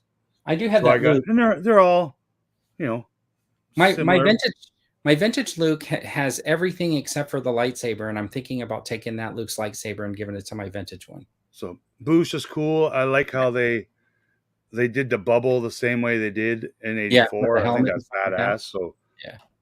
Han Endor. This is the one I think has the poorest photo of all. Like, I don't know why they couldn't recover the original photo and edit it, but this is freaking. Should I really trashy Photoshop job? Whoever did that. Should I take a screenshot from Return of the Jedi and email it to him? Well, that would be better quality. Like you can actually take your screenshot right now through your iPhone of me holding it up. And look better. Oh my gosh! And then the best one. This is the best one they've made. So I'm gonna need 10 of these. So hopefully I haven't seen one yet. Haven't seen any of those. That one of the coolest figures ever. The only retro figure that I've seen anywhere out here is the Jedi Luke, which I got. Oh, okay. Because he's one of the more popular characters ever. So yeah. So I don't have him. Here are the reveals for the week. Let's go through these before I let you open anything up. We'll do it really quickly. I'm not opening anything. I'm save that all for my YouTube shorts. Okay. So anyways, I'm gonna refresh my iced tea though. I'll be right back. All right. See you later. These are the I think Hot Toys. Is that right? Rocket and the Space Dog, whatever his name is. Anybody interested in these? I'm not thinking these are for me, but I'm sure somebody's going to want them. I left the Marvel Legends ones on the shelf because I want them to go on clearance. Let's see. I would check out FYE. They're having very good clearance deals. The package on those dresses a head stealing, but cardboard on each side. Let's see. Hot, but not for me. Okay. Yeah, I think Rocket looks awesome, but I don't collect dolls. Yeah, that's the thing. It's this is Hot Toys, I think, right? Yeah, it's a doll company. Yeah. What about these? You into these Gremlins? No, but it's pretty badass. Like, yeah, I do like the Gremlins bat there. I think he looks really cool. The only problem is he probably has COVID. Probably. Yeah. Did you see there's a new Gremlins cartoon coming out? Oh, is there really? I hadn't seen that. Yeah, if you followed Heroes and Villains on Twitter, you'd see him. He tweeted the trailer. Yeah, thanks for Cosmo. I was calling him the Space Dog. That's the dog's name, Cosmo? Yeah, Cosmo. Okay. No, please Yeah, don't if they spoil that movie. Anyone, I haven't seen it yet, and I really want to see it. well, Really, like in the next 3 days. Cosmo was in the first Guardians of the Galaxy. Yeah, yeah, they rescued him or something, or he saw was him in like one of the cages or whatever. But um, with Howard the Duck. yeah, yeah. Jonathan saying if they would have just packaged the dog with Rocket, they probably would have sold a bunch of them. I agree. I agree. Oh, Uh, he's not packaged with him in the Marvel Legends. he's a build-a-figure, so you got to buy the whole wave to But build which Cosmo. part comes with Rocket? The body. Oh, that's stupid. Yeah. See, this toy, I'm looking for the Rocket because the Rocket comes with the little dog. Oh, But okay, that's cool. the Walmart I saw these at had 4 of every figure, Except for Rocket. Yeah, Well, so I thought, oh, maybe there is no Rocket, but no, there's a picture of him on the box. So that's because Jonathan said they would have sold like gangbusters, and obviously they are. yeah, Okay, so anyways, Mega Man. Did you ever play video games? yeah, not really, but Mega Man's a cool character. Like I like his origin and stuff. So I appreciate Mega Man. The very first blue one, I like him. This might be the only one like I'd be interested in, and mostly because when I played Mega Man on my Nintendo or whatever, this is how he looked to me. Yeah, exactly like that. Yeah. Yeah. So I do like it.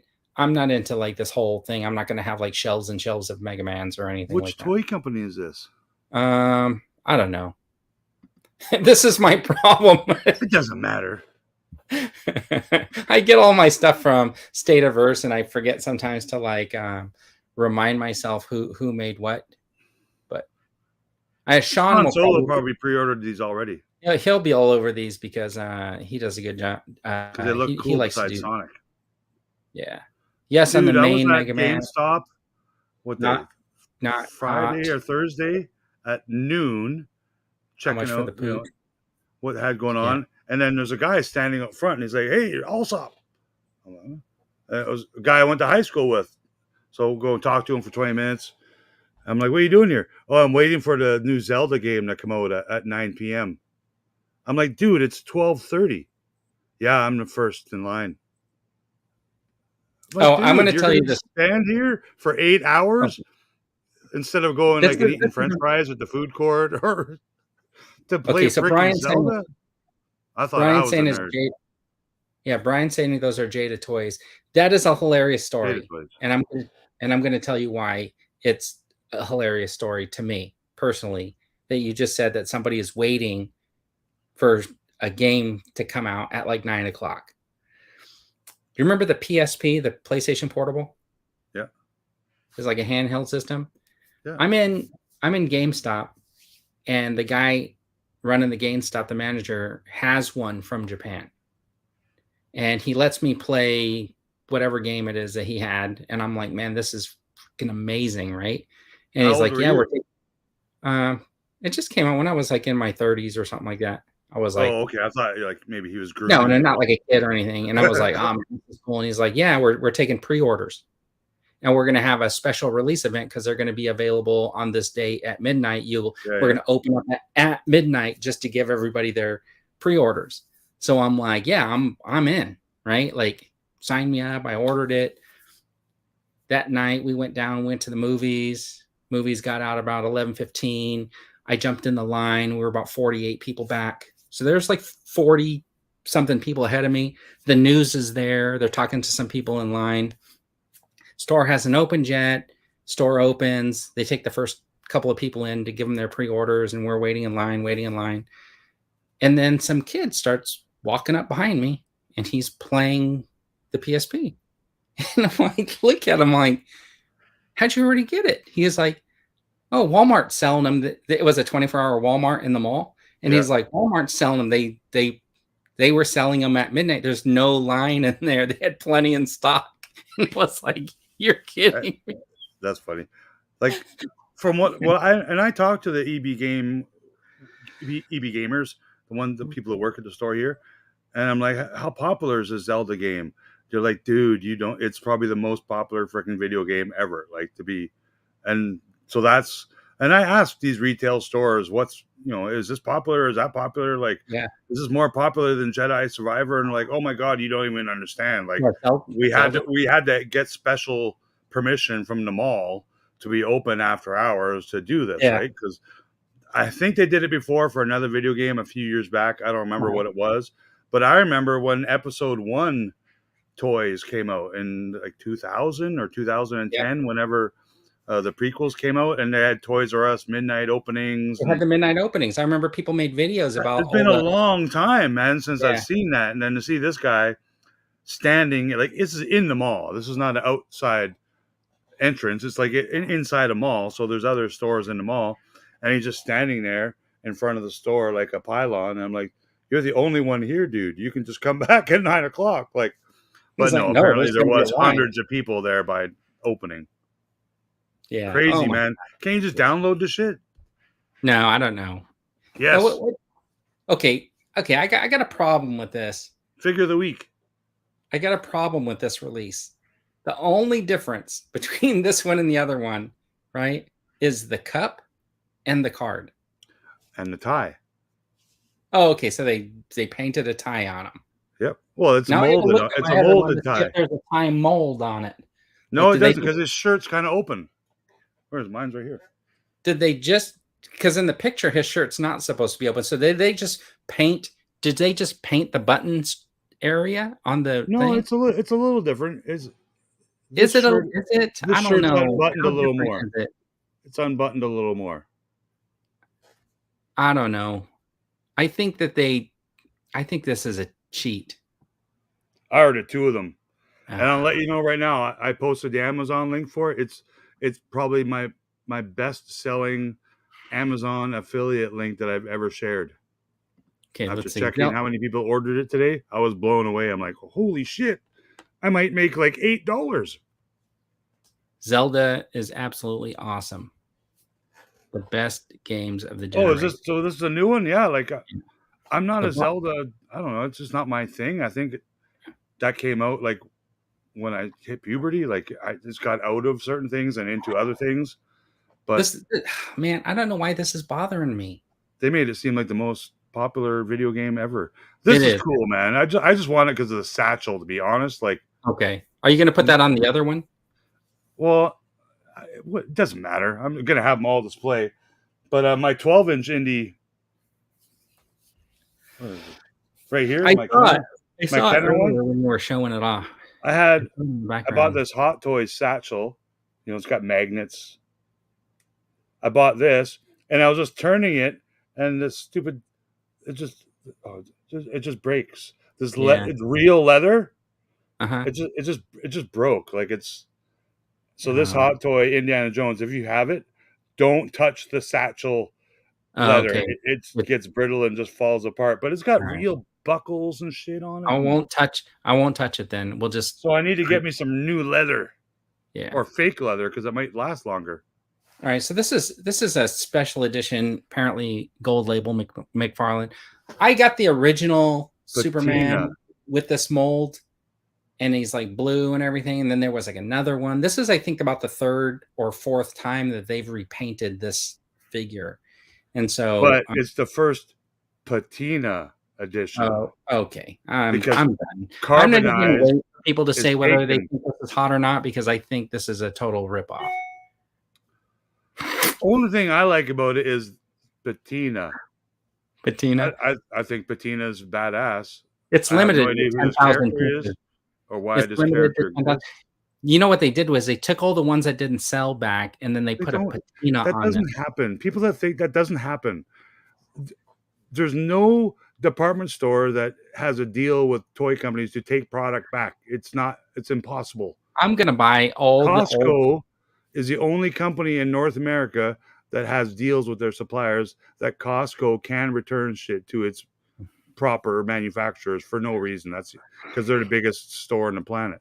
Okay, toys don't get repacked ever. It's against all hygiene rules, and this is cool. I like this. Okay, so these were actually a surprise. I didn't see these coming. I kind of like them. The colors pop, man. It's badass. Yeah, I think they're great. I think that this was. I'm surprised that. What was there any announcement of these ahead of time, or I were don't these think so. a I total think Dan surprise? just teased um, something coming out tomorrow or something like Where's the that. dude? Yeah, McFarlane doesn't do repaints. Yes, they do. Do it Reed all the time. Yeah, Patinas. I But think yeah, these. for a Drax figure, that's a pretty cool comic version Yeah, of him. And I think the I've been trying colors to. again are just fabulous colors.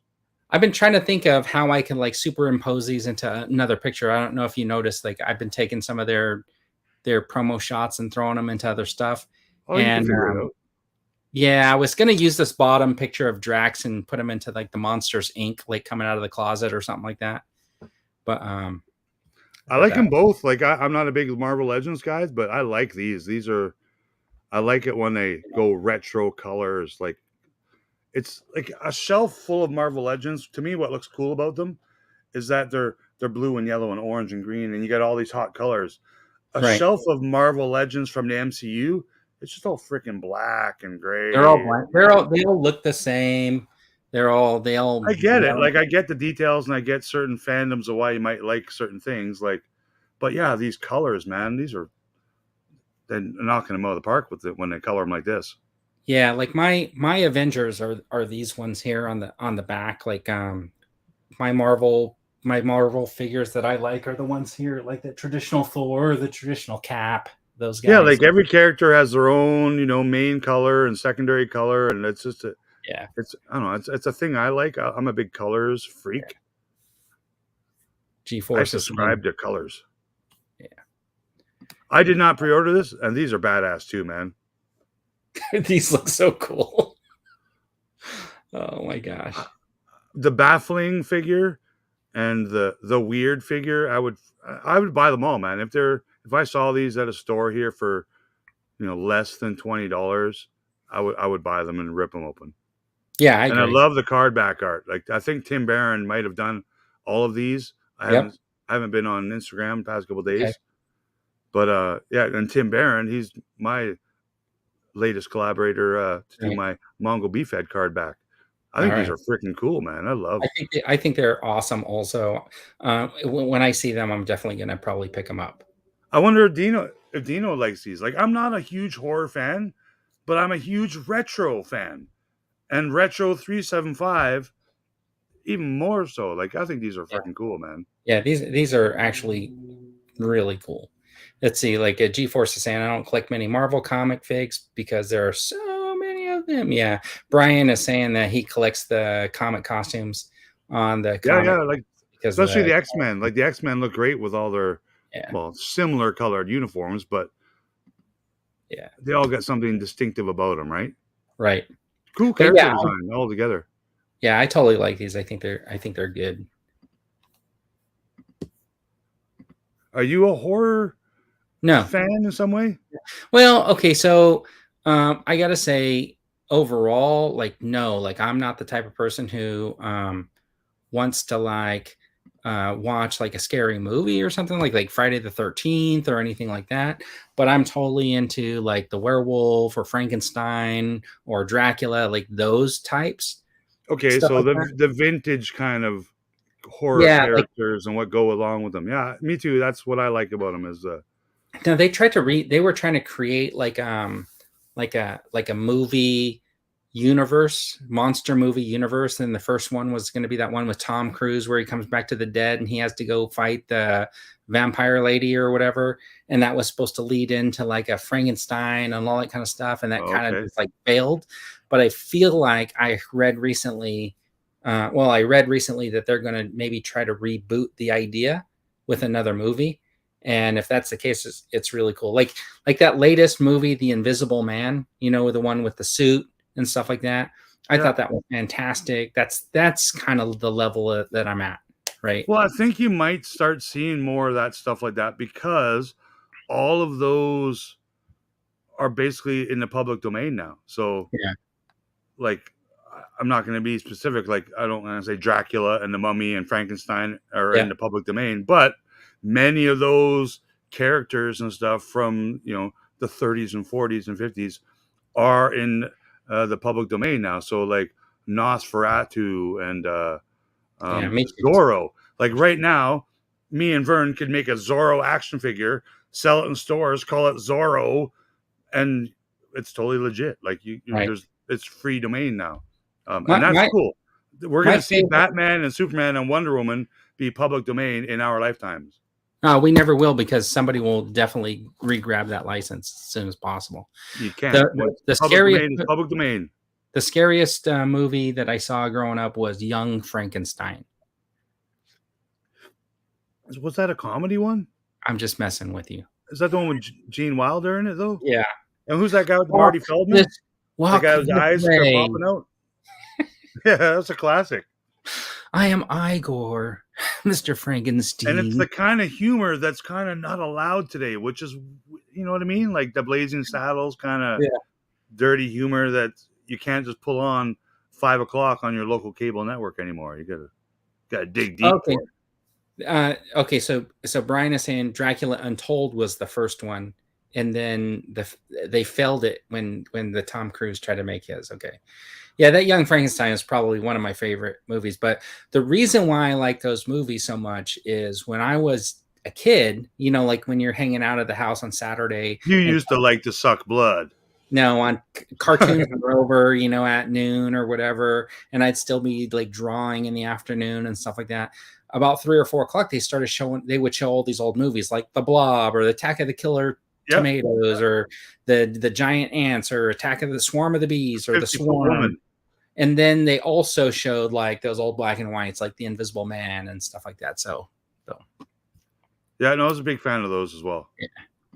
All right, what about this Conan the Barbarian? I don't know, man. Yeah, me either. So these are like $100 figures in Canada, right? I think $70 there, $59. Yeah.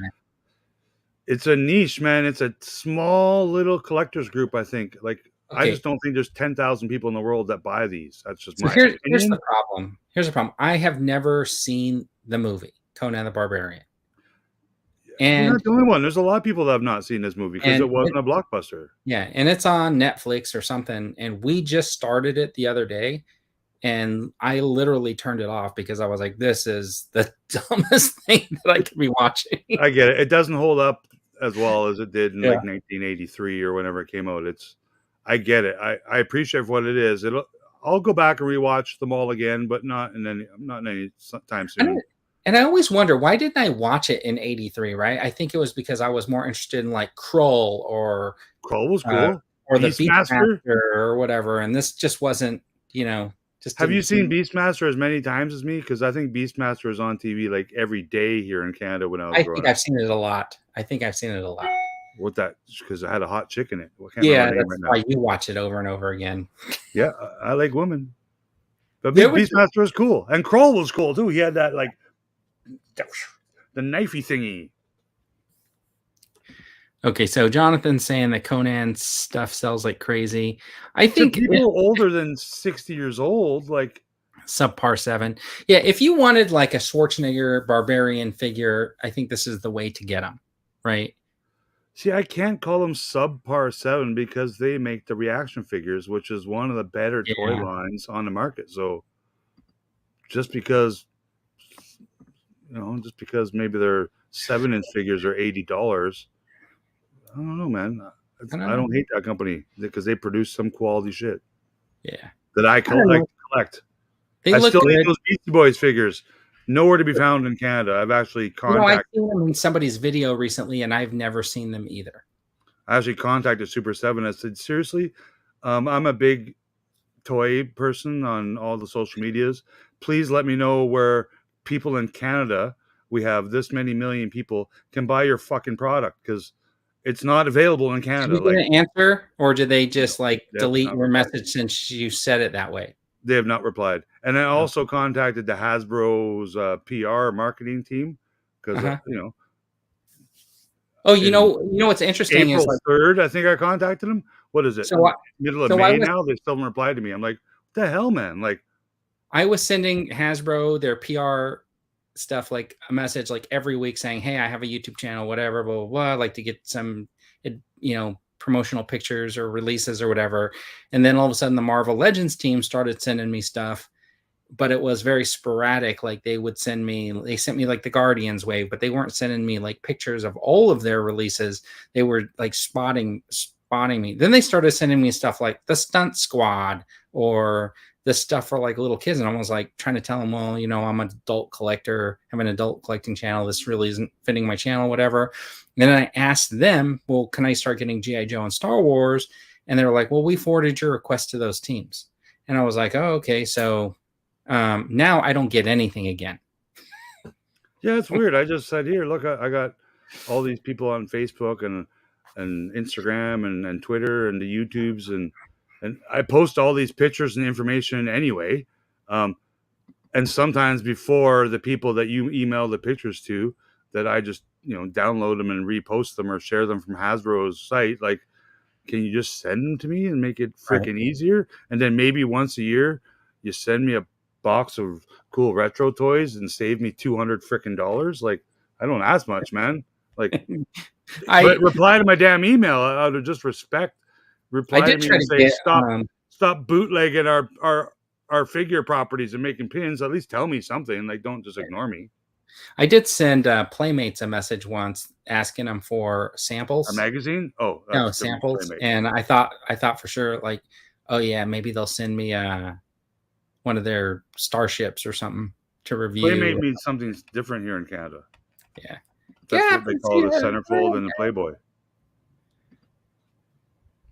Hello. I saw Mad Magazine in the store yesterday. Did you see my picture? No, were you on the cover? No, it's a big, thick Star Wars issue. Oh, I have this one. Hold on. It might be the exact same thing, reissued every year for the past 20 years. But I saw that. I haven't seen a Mad Magazine in the store in a long time. Yeah, that's the one. Yeah, this is from this edition. This one I got in 2016. Oh my God! So they literally did just re-release it again. Yeah. I got to see if that cover's the same. That's hilarious. Because I saw it and I'm like, oh my God, I haven't seen Mad Magazine in so long. Yeah. I pick them up whenever I see them. It's a little different. Oh, yeah. Look, Mad Spoof Star Wars. Because this one says sci-fi. It says sci-fi in the bottom. Okay, because it doesn't just have Star Wars in it. But it's probably the exact same inside. Look, wow, it says Mad Spoof Sci-Fi featuring Star Wars, and yours says Mad Spoof Star Wars featuring They just switched those words around. That's hilarious. Yeah, that's hilarious. Oh my gosh. Mad. I almost got suckered into buying it. You should have. It's good magazine. I still might. It was pretty cool. But you know what's funny? About a month ago, I was at my local grocery store, Safeway, and I'm going through the self-checkout, and I see they got magazines at all the checkouts, and I see A-Team, the magazine. I'm like, what? Why is there an A-Team magazine besides Woman's World? Yeah, I love A-Team art or Mad Magazine art. And that the main artist just died about a month ago. Predecessor? Sweet. Talking about Arnold? Yeah, I might buy that because I'm sure I had all those issues individually growing up. Claude Encounters the Absurd Kind? I was a Mad Magazine kid for sure. Oh, this must be Back to the Future because that guy looks like McFly. Yeah. Bleak. I do get free toys from Amazon too sometimes. What? Bleak to the Future. Gap says, I got free toys from Amazon. What? Yeah. They said they sent them to me because I was positive and not negative like Vern. Well, okay. I guess I can't. I'm not a toy company shill or hater, but I'm free to. I like the Hasbro company because they make toys like this, which I'm a fan of. They make this, which I'm a fan of. They make this, which I'm a fan of. So like that doesn't make me a shill. If they make some shitty paint apps, and I'll call it if I see it. But currently I don't see any reasons to make a YouTube video saying, "Oh my God, they forgot to put a copyright by the second Star Wars logo on the left." Like, well, you say you're making fun of me then?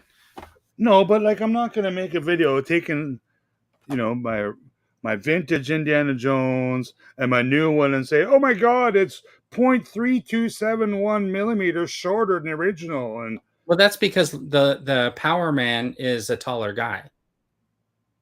oh, but look, quick draw. Okay, every time I quick draw, the gun flew out of his hand. I don't know how you didn't. It does. Yeah. Hey, Vern, do you have this? I do. You haven't seen it? Chicken hawk. Caw-caw. Okay.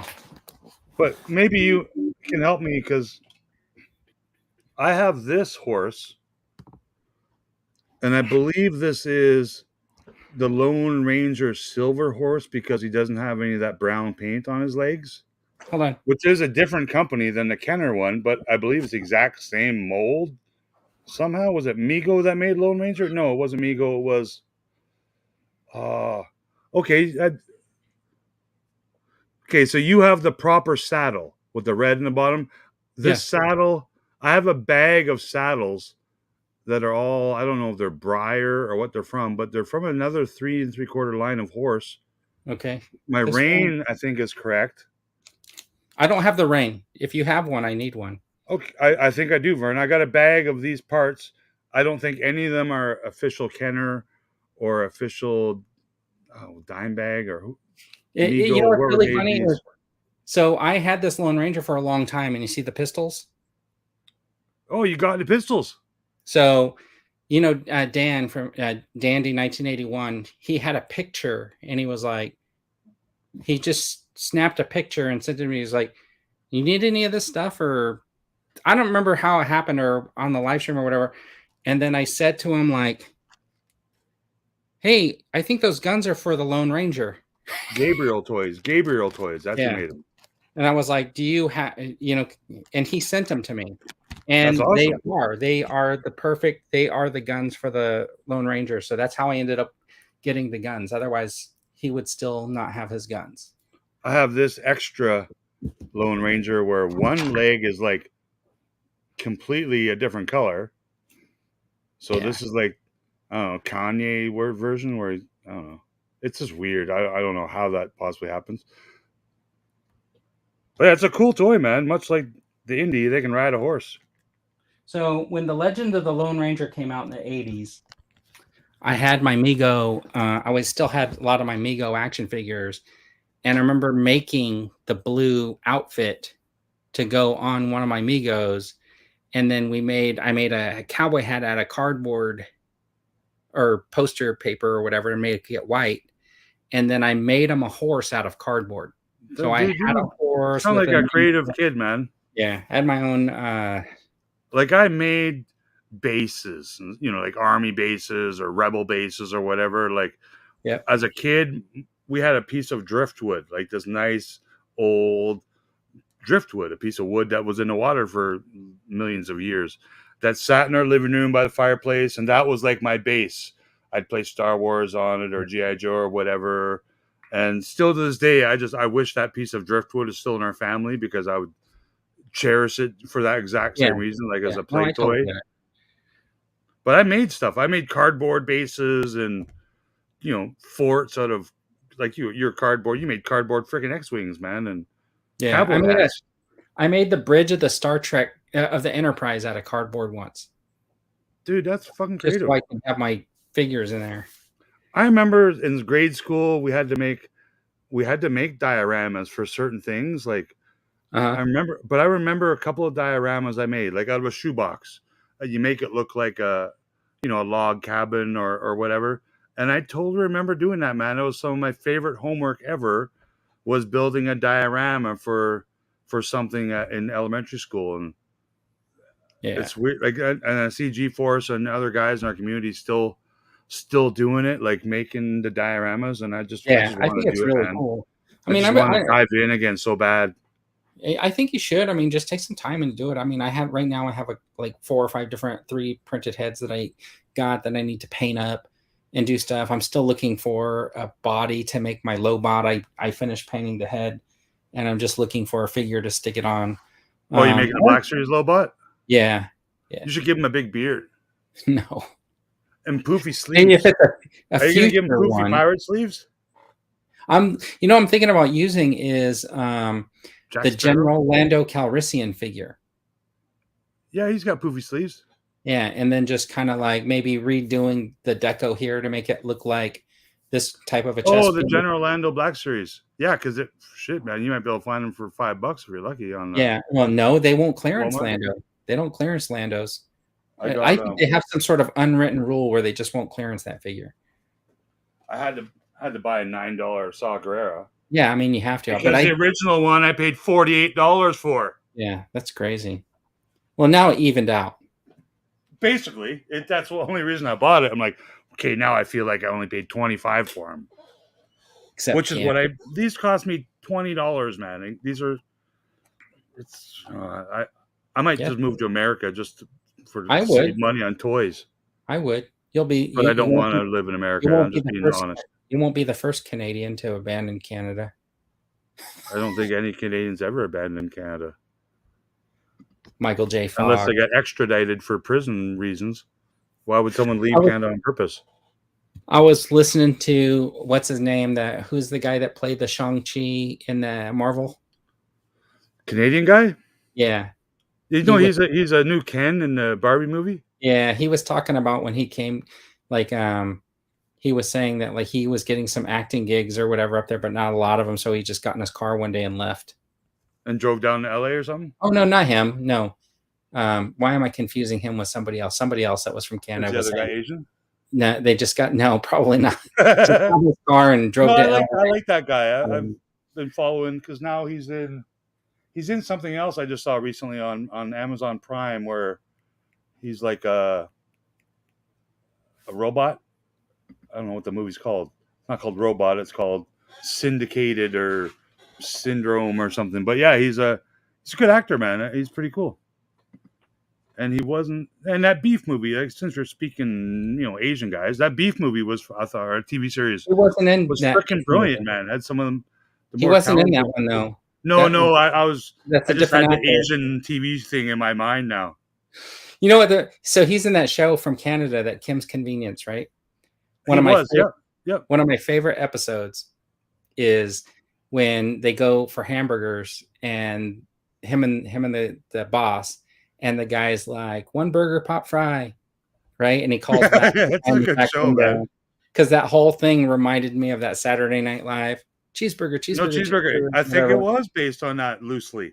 Yeah, but like when they get back to the office, they're telling the story, and the boss comes in, and she comes in and lays the accent really heavily, and then they all like, stories. The show was very well. I thought it was very well done, and it was really well done. And I think the way that they did the accents, because it wasn't. I'm not Asian, not but offensive. It was, yeah, it was not. But it was so funny, man. Like it's.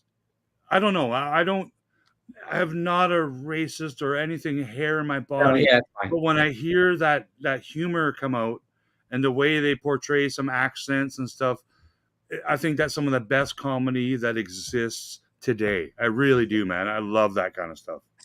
So the reason why like I thought emotional damage, like you see that meme going around. Why I thought it was funny, if I get to the end of my story, and it's like a long way to get to why I think it's funny. Okay. And the other lady in the thing is like questioning, well, why can you guys do the accent, but she can't, right? And then they were like, oh, because we're, like basically they're saying they're Asian, and she goes, oh, because I thought you guys were Korean. I didn't know you were Chinese.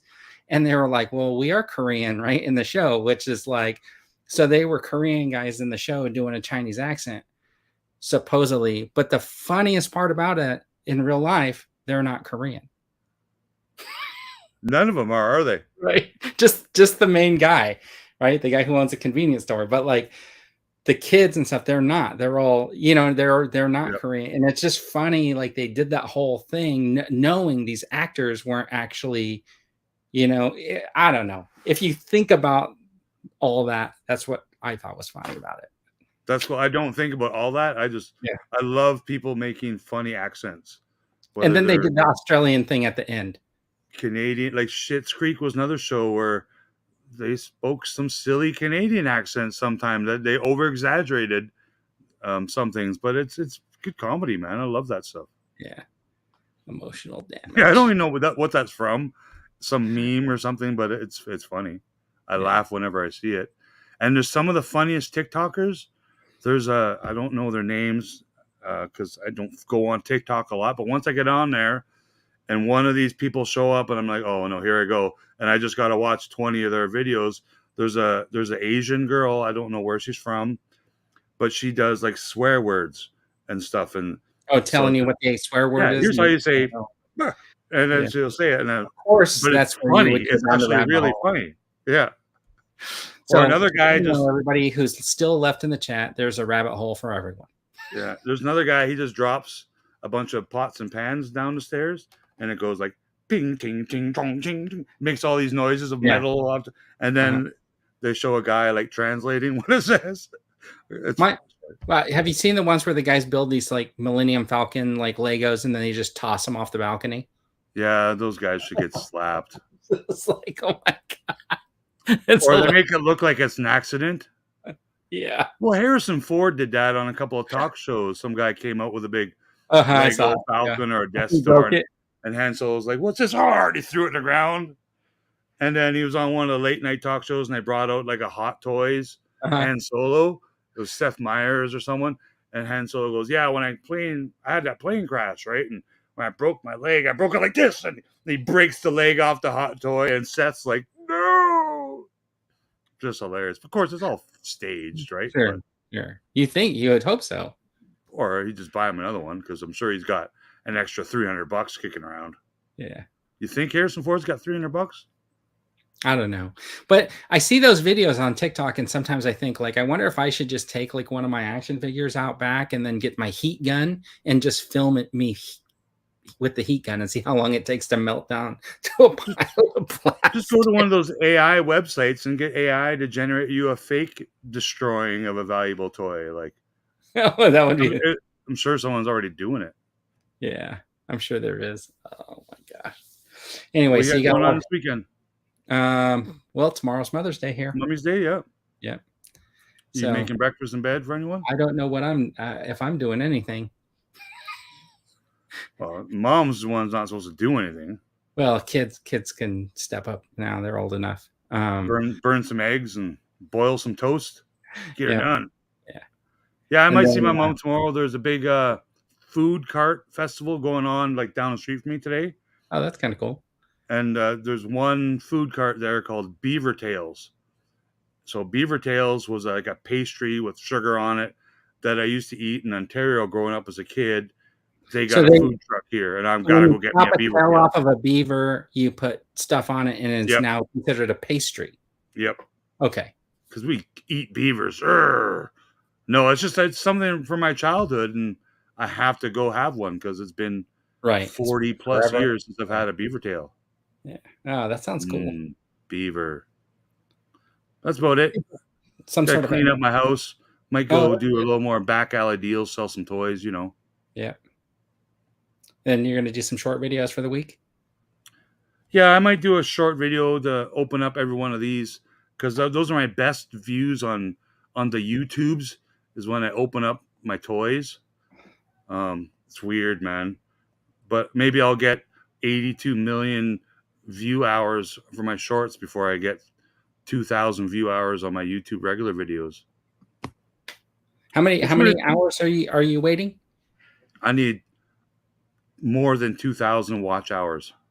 Oh, okay. So every day it's more. When well, what happens is because in the last year. Yeah. Because I've only been, the past year I've only uploaded videos. The past 10 years I was dormant, right? Like my YouTube channel's been around a long time. But, so what I noticed is because when I got to the subscriber level, I still needed, I think, like 700 watch hours when I hit the mark. And I was like, okay, I need to get these watch hours. That was about the time I think we were doing that 3-minute monkey lizard. And every time I did that, that's when I would like get a big boost in the number of hours. And the live stream really makes a difference with watch hours. Or consistent weekly videos, if that's your thing. Daily videos, 11 times a day if your name's Junkman. So there's lots of different ways to do it, right? Like but Sure. consistency, and have, like, if every Saturday people want to watch, the toy duo, then that's your part of your schedule, right? So Yeah. same when I did my Let 'em Breathe and stuff. Like, it's coming back. I just got to get some stuff taken care of. And StreamYard, like, I'm not going to continue to pay them $20 Oh, I a don't pay month them at all. if That's they're why you not see going it. to give me HD video or allow me to pay with PayPal. I've called Well, I them don't out pay. on it, and if they don't start accepting PayPal and allowing HD for people that pay $20 a month, and I think everyone should stop using them. I've called them out on it. It's like an 18-year-old guy who runs it. If he can't figure his shit out, Right. Gage, figure your shit out, man, because no one needs you anymore, man. So stop Yeah. charging stupid amounts to not Well, provide anything. I've never paid for the Streamlabs. That's why I got that powered by Streamlab up at the corner. StreamYard, Stream, Streamlab, completely different free whatever. company. Yeah, I don't do it just because I'm like cheap. But no, I don't know what the benefits are behind it. Right And now, there's no benefits. Yeah. Except for, you can upload new videos and shorts. But I found out as a free member, I can upload those now too. What do you mean But upload? But you can just well, upload like them. that little commercial you made for my pins. Yeah. You can upload that as a free member, but you used to not be able to. Oh, you mean like in the branding portion? Yeah. So in the branding didn't exist as a free member from what I believe at one point. But okay. they're trying to make it different, and but I don't know. I don't know who they're catering towards now. I really don't. So I think YouTube is expanding too, because I thought like YouTube had an option for like having multiple people on a live stream, like they just should, straight man. from YouTube. Because The I one think thing, Elon's going to launch something sooner yeah. The than one thing, YouTube will. the one thing I like about the only thing that StreamYard has proposed that I thought would be interesting, that I really considered getting a pay plan, is that they now offer you to be able to like stream to do multiple locations, which means we could have been streaming to your channel at the same time. Yep. Yeah. And to Twitter and to Facebook and to Rumble, and to Twitch. But it's allowing all your guests to stream to wherever they want. Yeah, but I don't see like if right now I was streaming this on my channel, that would be not beneficial to your channel or my channel. That's fine. I mean, like that's the point is like it would just get more people to watch and stuff like that from a wider spectrum. And once they once people come in, because there's probably people who watch your channel or other people's channels that don't watch mine. Maybe I'm too coarse for some. Oh yeah, all the single ladies, right? Yeah. No, I'm just kidding. No, but when I paid the $20 a month version, it allowed me to stream to 3 places at once. Yeah. So like you can stream on Facebook, Twitter, and Twitch, whatever, something like that. But if you pay like the $80 a month, you can stream to like unlimited amount of places. So you can stream to like 30 different places if you wanted to, and it's in 1080p. So where they scammed me is they advertised $20 a month, full HD quality video. 720p is not full quality HD. Yeah, and I can get that. So they misled me before they even took my first $20, and I've had a problem with them ever since. Yeah, and I think I'm getting 720 without having to pay. Yes. So it's misleading. Like they called it full HD without using the words 1080p because HD means 1080p. It doesn't mean 720. Yeah. So I don't know how they beat that loophole, but I tried it. I might try it again. For now, it's not worth the money they make, because I think I was the only one paying it, to be honest. Like if 10,000 people use StreamYard, I think I was the only paying member. No, because the owner of the company would email me 3 times a day saying, "You owe me $20. Where's your $20?" I remember, like, when we not have stuff to do. When we were doing 3 men, like Rum used to try to tell me, well, you can pay for it. He goes, so you can get more people in, because you're limited with the number of people you can get, but you can get more when you're on the paid version. And I was like, well, one, it's just too hectic for me when there's multiple. You see, like sometimes I just miss stuff in the chat. I'm trying to pay more attention this week than last week. I just miss stuff. And to me, like, the more people that are in is nice sometimes, depending on what kind of a debate you want to have or Exactly. conversation Yeah. you want to have, but it could just be hectic. And for me, right, like, because I like to hear my voice. Just Oh, and I kidding. like to look at you. No, for sure. There's certain times where maybe you want to have 10 people And watching a then you got funny like video all of these Tom tiny Green eating a pictures. fish or whatever. Like, Yeah, and then there's times you want to be a little more intimate and close yeah, and yeah. quiet and happy and be like, this is a Hammerhead appreciation video. And this is technically this is not a Hammerhead appreciation, but this was All right, all I'm out. the GI Joe HasLab. No, but anyways, I mean, you know what I mean, right? Like, so Yeah, yeah. I'd rather have like 3 or 4 people than have like 10 people. It's Yeah. there's a good reason. I'm glad it exists, like the StreamYard and the StreamYard and Streamlabs and DuckDuckGoose, whatever. All these different. Zoom was the original one that got big in the pandemic. It's a much needed thing, and I'm glad it's out there. Hopefully, it becomes a free thing for everyone. So, because we want to do this shit, like we don't have to pay to be on YouTube to do this. So why should we have to pay to maybe have HD quality with one of our friends? Like it's a good idea. These guys, I'm sure, made some money off the idea of it, monetized off this. But now I think the time's passed. Hopefully they bought a house and a car because soon this shit's going to be free for everyone. And, I'm not going to pay into it anymore, I don't think. Brian saying you don't want a room full of people talking over one another, which is usually what happens. Yeah, and you know what? It happens all the time.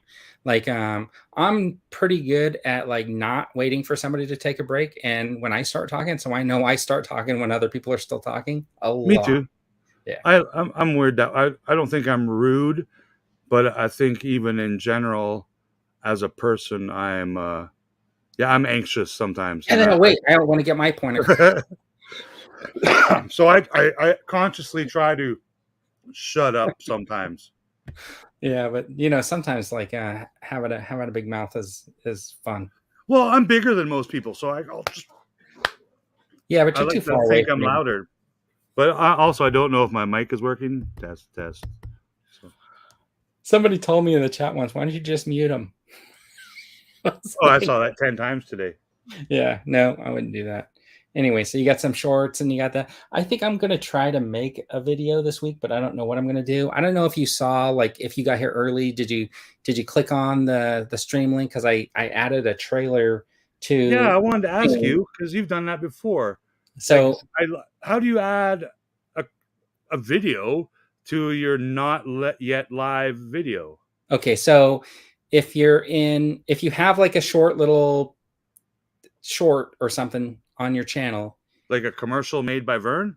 Yeah, if you had something, you could go to YouTube Studio, you go to where it said live, and you go to edit, and then in one of the 4 boxes, I think it's customized, there's a place for trailer, and you click on it, and you can select another video that you have uploaded to your channel. So, so you select a video that's already uploaded.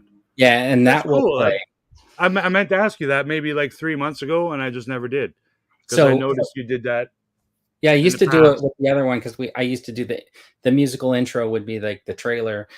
But the reason why I put that trailer on is because I wanted to make this kind of like announcement, right? Like I had been slowly working on trying to do a stop motion 5 to 10 minute show, and I have sidetracked that. So I'm going to get back to it now. And it's been delayed. It was supposed to come out in fall of 2022. Yeah, it said 2022 in a video. I saw that. Yeah. So I am going to start working on it. So pretty soon, maybe in the next few months, if people want to just hit me up and say, yeah, I want to be a voice or something like that. I'll be a voice. Let me know. Yeah. You're interested in maybe doing like some lines or something like whatever. One stipulation though, my character must have a beard. Well, I don't know how many bearded characters I have, but if you are sculpt the beard, Vern, I know you can. Doing a couple of lines, it's probably not going to be that line intensive, the whole thing, but there will be a couple of scenes where like maybe the people will have to talk to each other. Otherwise, it's just going to be me doing a whole bunch of different kinds of voices, No, like I reach out did to with us. my previous ones. And, I'm sure you sometimes, got a dozen people in here right now who would love to contribute a yeah. couple of So just let me other know. their And then cartoon voices that they have hidden inside. I think it would be Question for fun. you: do you have a 6-inch scale horse, and where is it from? Okay, 'Cause I so know you've had some pictures. yeah, so this is the horse, and it's from Lord of the Rings. Lord of the Rings. Okay, gotcha. Lord of the Rings. And I've been thinking about just trimming away all of this stuff so it just looks like the saddle. Gotcha. But this is from the Lord of the Rings line, and it's pretty good It's because very good. Yeah. the head turns Oh, it right a does. little Wow. bit. Yeah. And then like that one thing is it has this button on the back, so it's got Giddy up action, we call that. Yeah, giddy up, giddy up. yeah. So it's pretty good, and I think it's looked pretty decent in pictures. I have a second one that I have wings attached to, and I have my Black Knight figure sitting on it. Good to know. Now I have to keep an eye out for 6-inch scale horses until Hasbro releases one. Yeah, the thing $89. That Lord of the Rings line was 6-inch, so and you can still find them very reasonably right now because not too many people are thinking about that Lord of the Rings line that they had. And so like you can go look for them, and they're way cheaper than getting a Mythic Legions or something like that. And if you just want a horse to sit a figure on, I think they're pretty decent. I'm keeping looking for these too. Okay. Yeah, and I'll go look at my bag of parts, Burn, to see what I have for your horse. Okay, I need a bridle. I do have a brown one too. So like I have Tonto's horse. I just don't have a Tonto, but I have Tonto's horse, the one with the brown in the front and the white. He doesn't have a bridle either. Here's a trivia question. Okay. What is Tonto's horse's name? Wildfire. Is that I don't know the answer. That's why I don't either. Oh, I thought you knew. Well, wait, you can't ask. Well, because I know Silver is so the Lone Ranger's horse. Oh, is it Kimosabi? And so the Jeopardy answer: Tonto's horse's name is not Silver. Correct. Okay, then you I win. won. Anyone in the chat? No, and it's never been in my living room or kitchen. I was trying to Google it, and I'm like, how do you Google Tonto's horse's name? Connor's trying to find earlier he was saying like I'm just getting confirmation that I am not going to be backing the HasLab, and somebody else was like that's not what you said earlier. There are some 6-inch scale horses on Amazon that I saw anywhere between $20 and $70 that by the same weird company I've never heard of, but Scout, that is correct. Scout. Yeah, that is right. Thank you, Kimosabi. Thank you, Mr. B. That's my best Johnny Depp voice. Palpatine 1985 had joined us too, but he joined us right around the 2-hour mark, which is usually where we end the show. And then we got off on like some sort of a tangent. I don't know. Sean's like saying Shadow. He's like, can't believe we're still rolling along. I did send him the link, but he said he's working today, so he didn't want to. He couldn't jump in either. He's working on a 6-pack of beer. That's what he's working on. No, that guy works hard. Does he work on a weekend hard? Yeah. Anyways, so you got anything else you want to talk about before we take off? I believe that Hasbro will make this horse again. Oh, I'm sure that they should make a horse for the Indiana Jones. So fingers crossed that they do make a retro collection. Indiana Jones they've only made 17 Indiana Jones action figures for the line. You'd think that they would sell one with a horse. They've gone far. So those new ones that will be that wave that will be a Target exclusive wave with short round. Yes, of course we won't have those in Canada until like next Christmas. They'll be at Toys R Us for $48 each or something because Disney doesn't like Canada, man. They send us stuff whenever they want to, it seems like. But yeah, I want those because those are never made before. You know, Dr. Jones and short round, like that's badass, man. Sala, I need those in my life. So I'm gonna stick with the retros, man. Unless something awesome comes out in Black Series that I need to have, like Hammerhead, then I'm gonna slow down. Yeah, I agree with you. I think I'm on that boat too. I haven't really. But if they start releasing Hulks every week and, shit I like, Stormtroopers and Biker Scouts, then I might have to jump back in again. Yeah, I did pick. I did pre-order that Hulk with the banner, but it I is did kind too. I did too. of. Can't wait for that one to come in. I'm kind of hoping it's cool as I want it to be. I know it's, it is what it is, but dude, I don't know if you're on Facebook, but I found this guy making custom Migos of Banner and Lou Ferrigno Hulk, and dude, they're the cat's ass. Google custom Migos Incredible Hulk, and you'll see a bunch of guys are making them already. Sells them on Etsy. King of Ireland. Jason saying it's his first time here and he has enjoyed it. So I appreciate you coming by. Hopefully you'll keep coming by every week. We're trying to do the show every week. Got a little bit of different topic going on. Thank you, Jason. It is not my first time here, but it's my first time enjoying it. Oh, really? That's good. Anyways, I think that's it. That's our show. And I think it's time for a word from our sponsor. It's Luke and Leia, and they run around and you can play with them unless your parents tell you you're too... Pew pew. I just wanted to say, hold on. I wanted to say to the chat, thanks for coming by. You guys are great. Thanks for hanging out with us and chatting along and giving us your input. I almost left without saying that. And I feel really bad if I did. So I want to thank you, because really when we do a stream like this, it's you guys right there that are the reason why we're here doing it. Thank you.